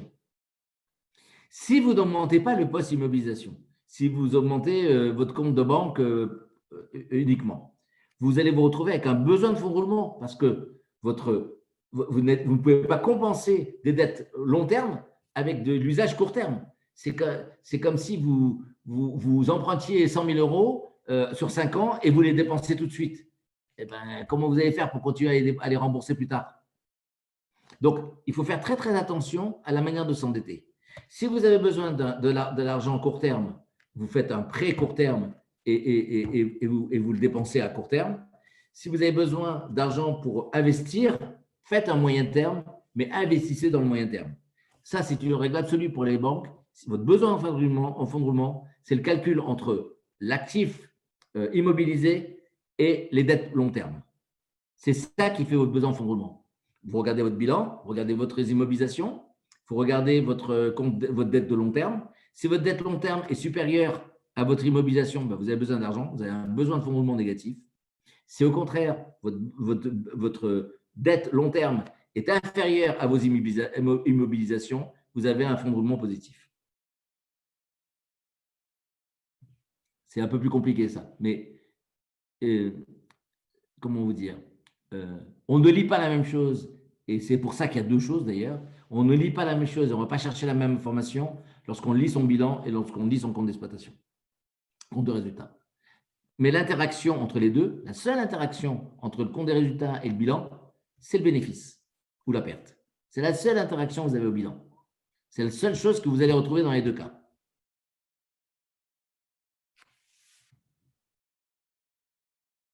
Mais ça demande plus de discussion, évidemment. D'accord. J'ai l'impression que Sama, elle avait, tu as levé la main. Là, je n'ai pas tué tout le monde, là. Non, c'est très enrichissant, effectivement. Bon, vraiment, je pense déjà que vous avez tenu 2 heures, c'est déjà super. Moi, je voulais, en conclusion, si j'ai une petite conclusion à vous donner, c'est que j'essaye à travers ça vous donner le goût à l'entrepreneuriat. C'est-à-dire, l'entrepreneuriat, c'est un mix des deux. C'est un mix de la volonté de créer des produits, qui est quand même ce qui vous tend le plus, c'est ce qui vous anime le plus. Mais il y a du plaisir à gérer une boîte. Et si je peux faire en sorte qu'une partie de votre plaisir, vous le trouvez aussi à gérer votre boîte, vous n'en aurez que des avantages. Ne vous laissez pas emporter par la gestion de votre boîte. Ne considérez pas que c'est un pis-aller, mais au contraire, c'est un moyen. Et quand on a compris ça et quand on a la sensibilité de ça, ben on ne regarde pas sa boîte de la même manière. Merci. Mais ça demande à être formé. Pardon, Michel? Je disais, c'est vrai que ça ouvre l'esprit et ça nous pousse à voir les choses différemment, plus globalement. Et en effet, c'est vrai comme on est quand même souvent très anxieux dans cette démarche d'entrepreneuriat, Du coup, on a tendance à toujours avoir peur de ne pas pouvoir assumer tout. Et du coup, là, d'avoir une vision un peu plus large comme ça et de comprendre en détail les choses, ça apaise un peu cette anxiété, je trouve. Merci, Merci en tout cas. Merci. c'est le but de vous donner quand même comme quelques réponses, mais c'est le but aussi de vous expliquer que chef d'entreprise, j'insiste beaucoup par la notion de chef d'entreprise et créateur d'entreprise, et créateur de produits. Créateur de produits, c'est ce que vous êtes naturellement parce que vous ne savez pas là. C'est pas parce que vous n'êtes pas c'est pas parce que vous êtes comptable que vous avez décidé de créer de la cosmétique. Mais c'est souvent parce que vous avez créé la cosmétique que vous êtes obligé de vous intéresser à la comptabilité. Mais l'entreprise, c'est vraiment l'équilibre entre ces deux éléments. L'élément de gestion et l'élément d'entreprise. Vous pouvez avoir un très bon produit, vous pouvez vraiment même avoir du succès et être bloqué par le problème de trésorerie et être obligé d'arrêter votre exploitation.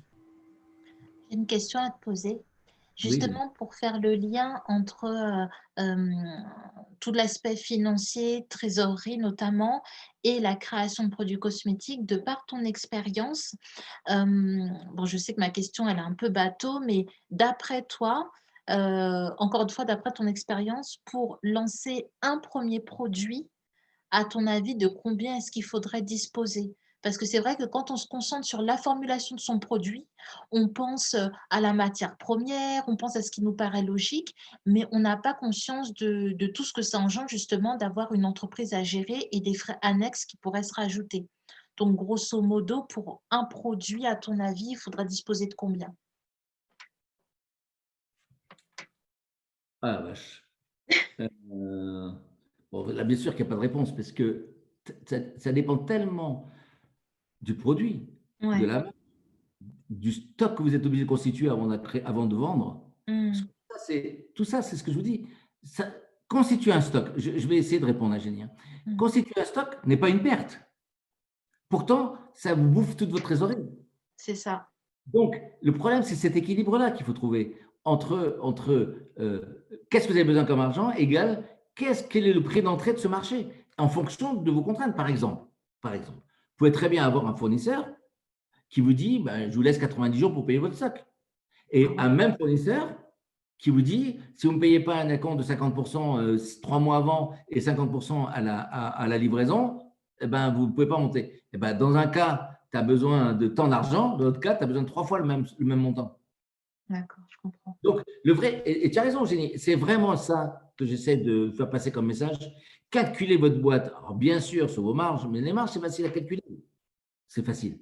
Vous avez envie de vendre à tel prix, vous voulez vous acheter à tel prix. Vous savez que la différence entre achat et vente, ça fait la marge. Après, qu'on calcule c'est quel coefficient, c'est un autre problème, mais vous savez calculer une marge.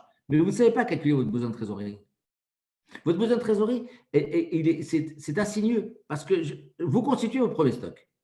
Vous l'avez réussi à payer. Voilà, vous avez l'argent. Mais le renouvellement, il est au même prix. Et pourtant, vous aurez peut-être vendu vos 3000 produits ou 2000 produits ou 1000 produits si vous en vendez 500 par semaine, par mois. Et qu'à un moment donné, il va falloir faire le réassort. Vous n'aurez pas suffisamment de trésorerie pour faire le réassort alors que vous en avez vendu. Ah, yes. Ça, c'est le problème du besoin, ce qu'on appelle le besoin en fonds de roulement. Le besoin en fonds de roulement, c'est la trésorerie qui vous le donne, ce n'est pas la comptabilité. Et donc, si vous ne calculez pas ça, si vous dites « moi, les 5000, ce n'est pas un problème de faire 5000 produits et j'ai l'argent pour le faire. » Oui, mais alors, est-ce que vous avez l'argent pour renouveler? Est-ce que vous avez suffisamment de marge d'exploitation qui vous permet de pouvoir reconstituer votre stock? Est-ce que si vous avez 50%, et en même temps, il faut anticiper, parce que le problème, c'est que si vous attendez le dernier produit, ou on va dire qu'il vous reste 20% du produit pour recommander, le mec, il vous met 3 mois pour vous le livrer. Ouais. Alors, comment vous faites entre-temps? Vous n'allez pas arrêter de vendre. Donc, calculez la trésorerie non pas sur le premier achat, mais sur le renouvellement. D'accord. Ça, c'est un piège à con. J'ai bien fait de demander alors. Merci. Tout ça est en même temps excitant et en même temps anxiogène parce que vraiment, c'est une vraie aventure de créer une boîte. Je ne peux pas vous le dire. C'est pour ça que je dis ne restez pas seul. Alors, ne restez pas seul. Moi, je conseille toujours d'avoir des associés, mais c'est toujours compliqué d'avoir des associés. Mais en tout cas, ne restez pas seul en termes de gens qui vous entourent pour vous conseiller. Ne restez pas seul avec vos questions. Et je ne parle pas pour moi, hein, je parle peut-être pour l'association plus que pour moi. Vous posez une question et cherchez la réponse. Allez chercher la réponse. Ne restez pas avec votre question. Vous ne l'avez pas, la réponse en vous. Ce n'est pas possible. Vous l'aurez quand vous aurez vécu ça. Et aucune question est simple, comme m'a dit Jenny. Non, c'est une question fondamentale. Comment on calcule un fonds de roulement? Comment on calcule un besoin de trésorerie? Ben, ça se calcule en fonction du réassort, pas de l'achat. Vous n'allez pas mettre tous vos biens dans l'achat et après mourir. C'est horrible. Moi, j'ai une boîte que je suis actuellement. Elle a fait 60 000 € de chiffre d'affaires. Elle a perdu 150 000 € la première année et elle a 180 000 € de stock. Et elle a mis déjà, avec les prêts et son argent, 300 000 €. Qu'est-ce que vous voulez que je fasse avec ça? Il a tout épuisé. Donc, c'est pour ça que je vous dis, soyez attentifs mensuellement à l'état où vous en êtes. Prenez des décisions extrêmement rapidement. Faites-vous peur avant la catastrophe que peur après la catastrophe. Soyez conscient de là où vous en êtes. Voilà. Et là où vous en êtes, ben, le bilan, le compte d'exploitation vous aide, donc la comptabilité vous aide, la tenue de trésorerie qui n'a rien à voir, le tableau de trésorerie n'a rien à voir avec le compte d'exploitation et le bilan. C'est tout à fait autre chose. Faites-vous peur dans les hypothèses. Dites-vous la vérité à vous-même. Première hypothèse, si je fais tant de chiffres, comment je fais pour payer mon réassort? Quand est-ce qu'il faut que je déclenche mon réassort? Voilà. Toutes ces questions-là, il ne faut pas avoir peur de vous les poser, ou si vous ne vous les posez pas, demandez à d'autres comment ils font. C'est ça qui est le danger. Ce n'est pas vos idées, ce n'est pas de vendre ou pas vendre, parce qu'évidemment, ça reste quand même une problématique, mais on meurt plus d'autres choses.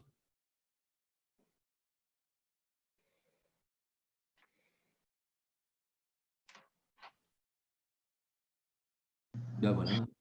J'aurais préféré finir par un autre mot qui meurt. Je vous dis d'abord, premièrement, vous êtes très courageuse.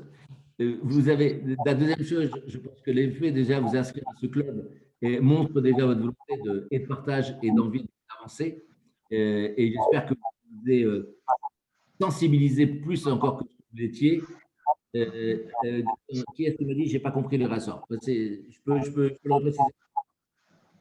Le problème de l'achat au départ, quand vous achetez un stock, vous savez à quel prix vous allez acheter. Il y a un fournisseur qui vous a fait votre devis et il vous dit c'est 5 000 € à 1 € le devis. Vous savez que vous devez lui faire un chèque de 5 000 €. Très bien. Puis en plus, après, et il vous dit c'est 4 mois de réassort, 3 mois de réassort. Et même le piège, c'est ah, mais moi, je ne m'occupe pas des emballages. Oui, d'accord. Mais les emballages, c'est peut-être 3 ans qu'il va falloir que je vous achète comme stock. Hein. S'il ne s'occupe pas des emballages. Parce que si vous voulez faire coller en même temps le remplissage et les emballages, alors là, vous avez un problème de trésorerie obligatoire, parce que ça n'a pas le même rythme. Le réassort des emballages et les quantités minimum des emballages, oui, le réassort, c'est le renouvellement des stocks de produits. Mais encore une fois, le réassort, ce n'est pas une seule fois le réassort. C'est soit vous achetez vous-même les matières premières, le rythme n'est pas le même, ni de réassort, ni de montant. Si vous achetez vous-même vos contenants, eh ben, vous allez avoir des fournisseurs qui n'ont pas le même rythme et pas les mêmes contraintes que vos fabricants de cosmétiques. Donc, si vous pouviez choisir un laboratoire qui assume et choisissez peut-être vos emballages en fonction de ça, déjà, vous allez gagner beaucoup de simplicité à votre réassort. Je sais que ce n'est pas la règle, hein. Je sais que vous cherchez, et je comprends au maximum à être, j'allais dire, opérationnel, choisir vos fournisseurs, ainsi de suite. C'est super. Il faut en avoir les moyens, c'est tout. Plus vous multipliez vos fournisseurs et plus vous faites multiplier vos délais de réassort qui ne correspondent pas aux ventes, plus vous allez vous trouver en difficulté de trésorerie. J'ai une question, si on a encore le temps. Tout à l'heure, tu disais que la non-vente de produits, enfin, en général, une entreprise qui meurt dans la cosmétique, c'est pas forcément, enfin, généralement, c'est pas dû à la non-vente des produits. Non, je dis que même si vous vendez des produits, vous pouvez mourir par un problème de trésorerie. D'accord. C'est-à-dire, la vente n'est pas la seule mesure que vous devez faire pour savoir si vous allez gagner de l'argent ou rentabiliser votre société. C'est la trésorerie et votre marge. Voilà. C'est votre marge et votre trésorerie qui va vous faire dire que vous allez perdurer votre boîte ou pas. Ce n'est pas les ventes. Bien sûr, il faut vendre. Si vous ne vendez rien, c'est fini. Mais quel que soit le chiffre d'affaires, voilà, par exemple, je vous donne un exemple que je vis presque au quotidien. Si vous faites 40 000 euros de chiffre d'affaires et si pour que vous payiez et que vous ayez une rentabilité d'affaires, c'est 300 000, quelle est la possibilité technique d'arriver à 50 000 à 300 000 Donc, et comment vous allez faire pendant ce délai-là? Comment vous allez faire? Parce que vous êtes obligé de vivre quand même un peu. Donc, ne restez pas persuadé que tant que vous ne payez pas, ça marche. Non. Tant que vous ne payez pas, c'est que vous êtes en danger. Et ne jouez pas sur votre santé et votre je sais pas quoi, et votre chômage, parce que c'est encore, enfin, il faut le faire au début, hein, mais ça dure que 2 ans.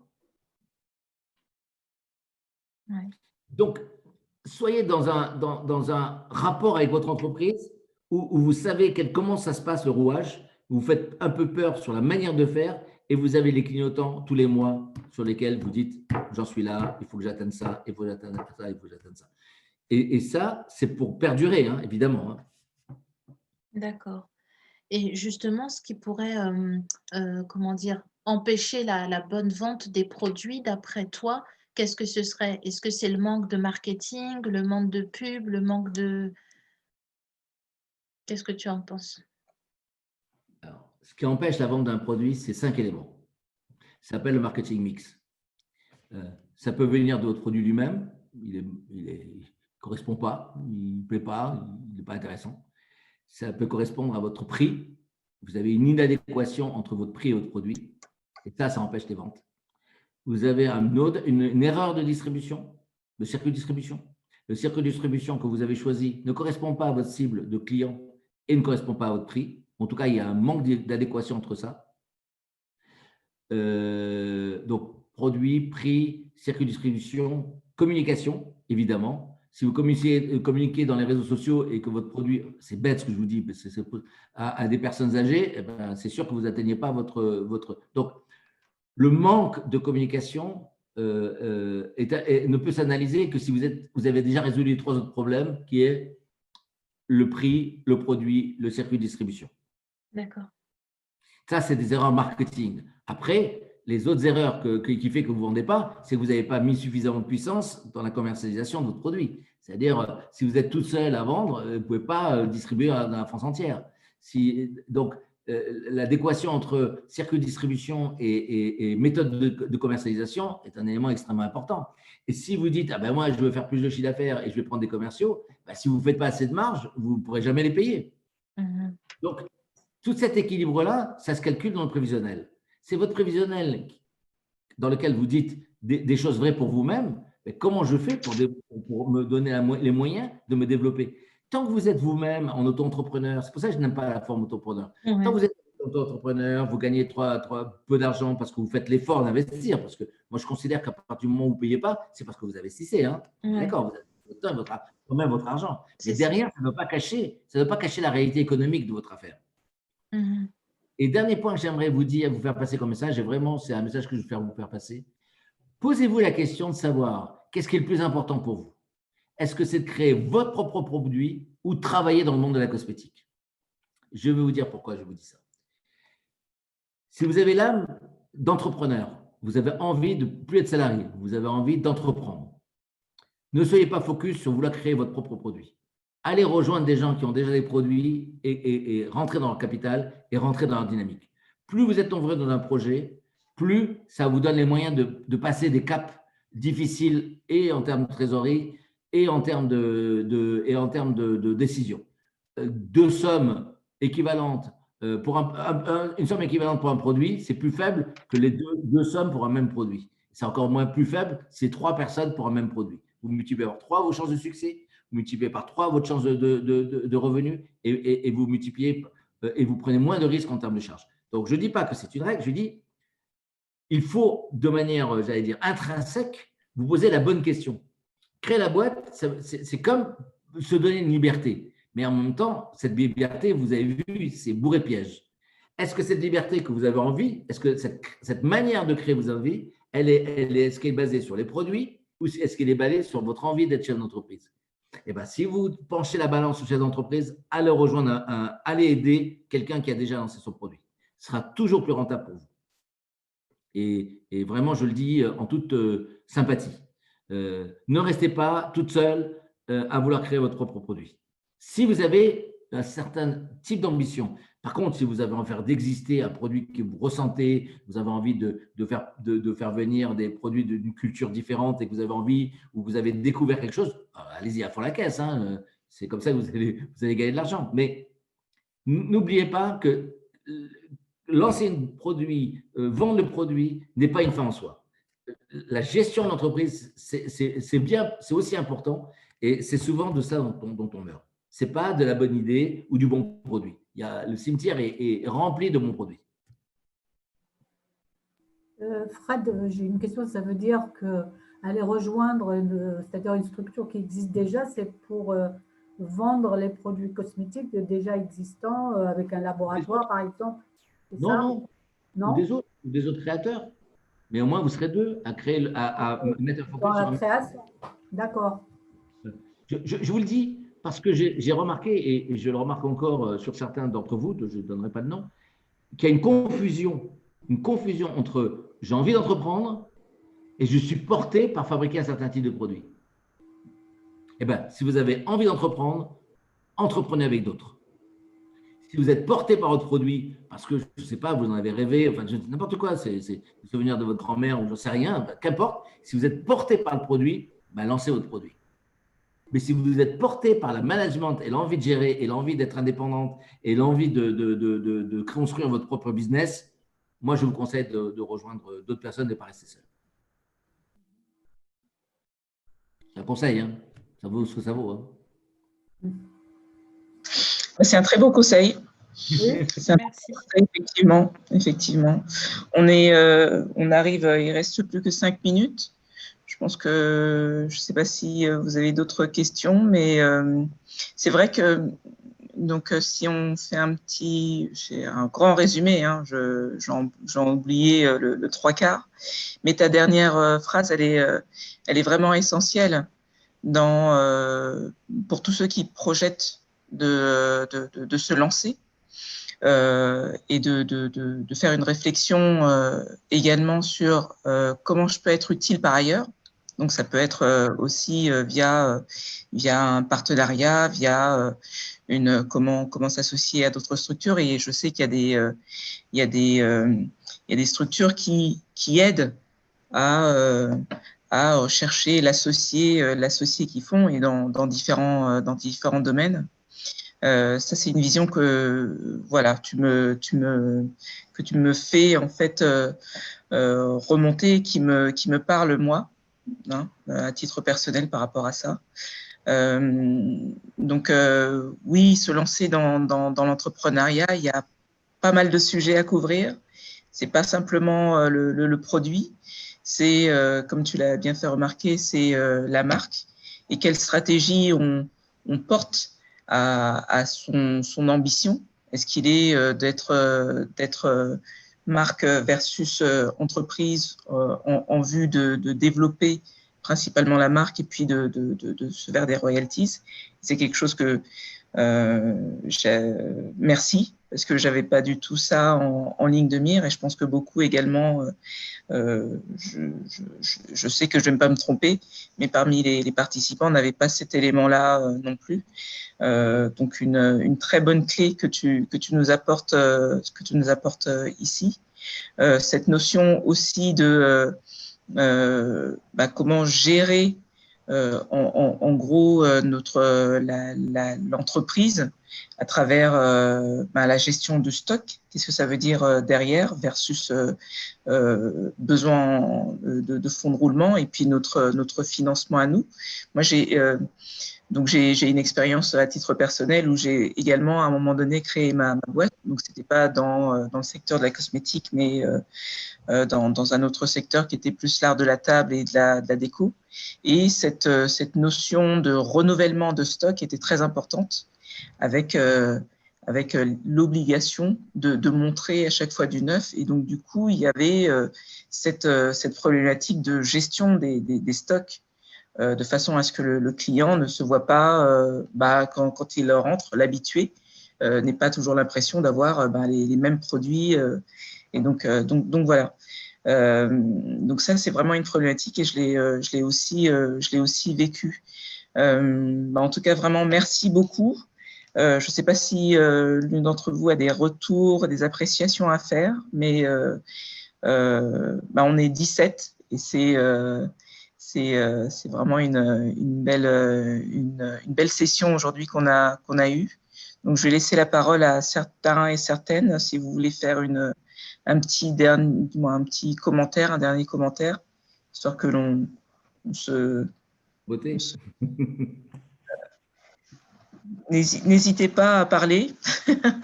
Moi, personnellement, je trouve qu'il y a énormément, Fred nous a apporté tellement d'ouverture d'esprit sur la création d'entreprise et tellement d'informations qu'on aimerait bien approfondir et ça serait bien qu'on puisse avoir un enseignement. J'ai dit à Odile, moi, je n'ai aucun problème sur des sessions plus courtes et en même temps, encore vous avez compris, je cherche à vous aider sans intérêt. Encore une fois, je pense qu'il n'y a pas d'ambiguïté avec vous, mais quand même, je préfère vous le dire, je n'ai aucune ambiguïté sur ma volonté de vous aider bénévolement et tout ça. Moi, ce qui m'intéresse surtout, c'est votre énergie. Moi, je trouve ça génial que vous soyez autant à vouloir créer des cosmétiques éthiques. Et vraiment, si c'est un département dans lequel je voudrais aller, je ne serais plus occupé des cosmétiques si ce n'était pas dans le côté éthique. Par contre, je vois bien tous les enjeux que vous allez passer. Et si je peux vous en éviter quelques-uns, ce serait génial. Donc, avec plaisir, sur un thème précis, plus précis, parce que 2 heures, c'est lourd et à digérer, mais on peut, si vous me dites, on aborde le problème de financement, de la trésorerie, comment on gère sa trésorerie, quels sont les tableaux, je peux même le faire au niveau du partage d'écran, comment mettre en place un tableau de trésorerie, comment travailler sur un statut type. J'ai aucun problème, même si ça dure un quart d'heure, 20 minutes. Enfin, je sais pas, je laisse Odile le choix des éléments, mais moi, j'ai aucun problème, que ce soit individuellement ou à plusieurs. Bon, c'est plus sympa à plusieurs parce que ça me permet de ne pas redire toujours la même chose, mais voilà, on peut le faire, et comptez sur moi. Et aucune question n'est stupide, vraiment aucune, hein, je vous promets, aucune. Merci. En tout cas, merci. Tu as plein de remerciements là, Fred. C'est comme les artistes, hein, c'est des applaudissements qui font En tout cas, bravo. Oui, ça va être, je pense qu'à Horizon 2021, on va pouvoir organiser des sessions comme ça et trouver un programme sur le long cours de façon à ce que les personnes puissent s'inscrire, trouver des dates fixes de cette façon-là. Donc ça, c'est quelque chose qu'on va revenir vers toi. Avec plaisir. Tu fais partie de la cosmétique, il n'y a pas de souci. Il est 16h01. Voilà. Donc, franchement, merci à tous. Merci beaucoup, Fred.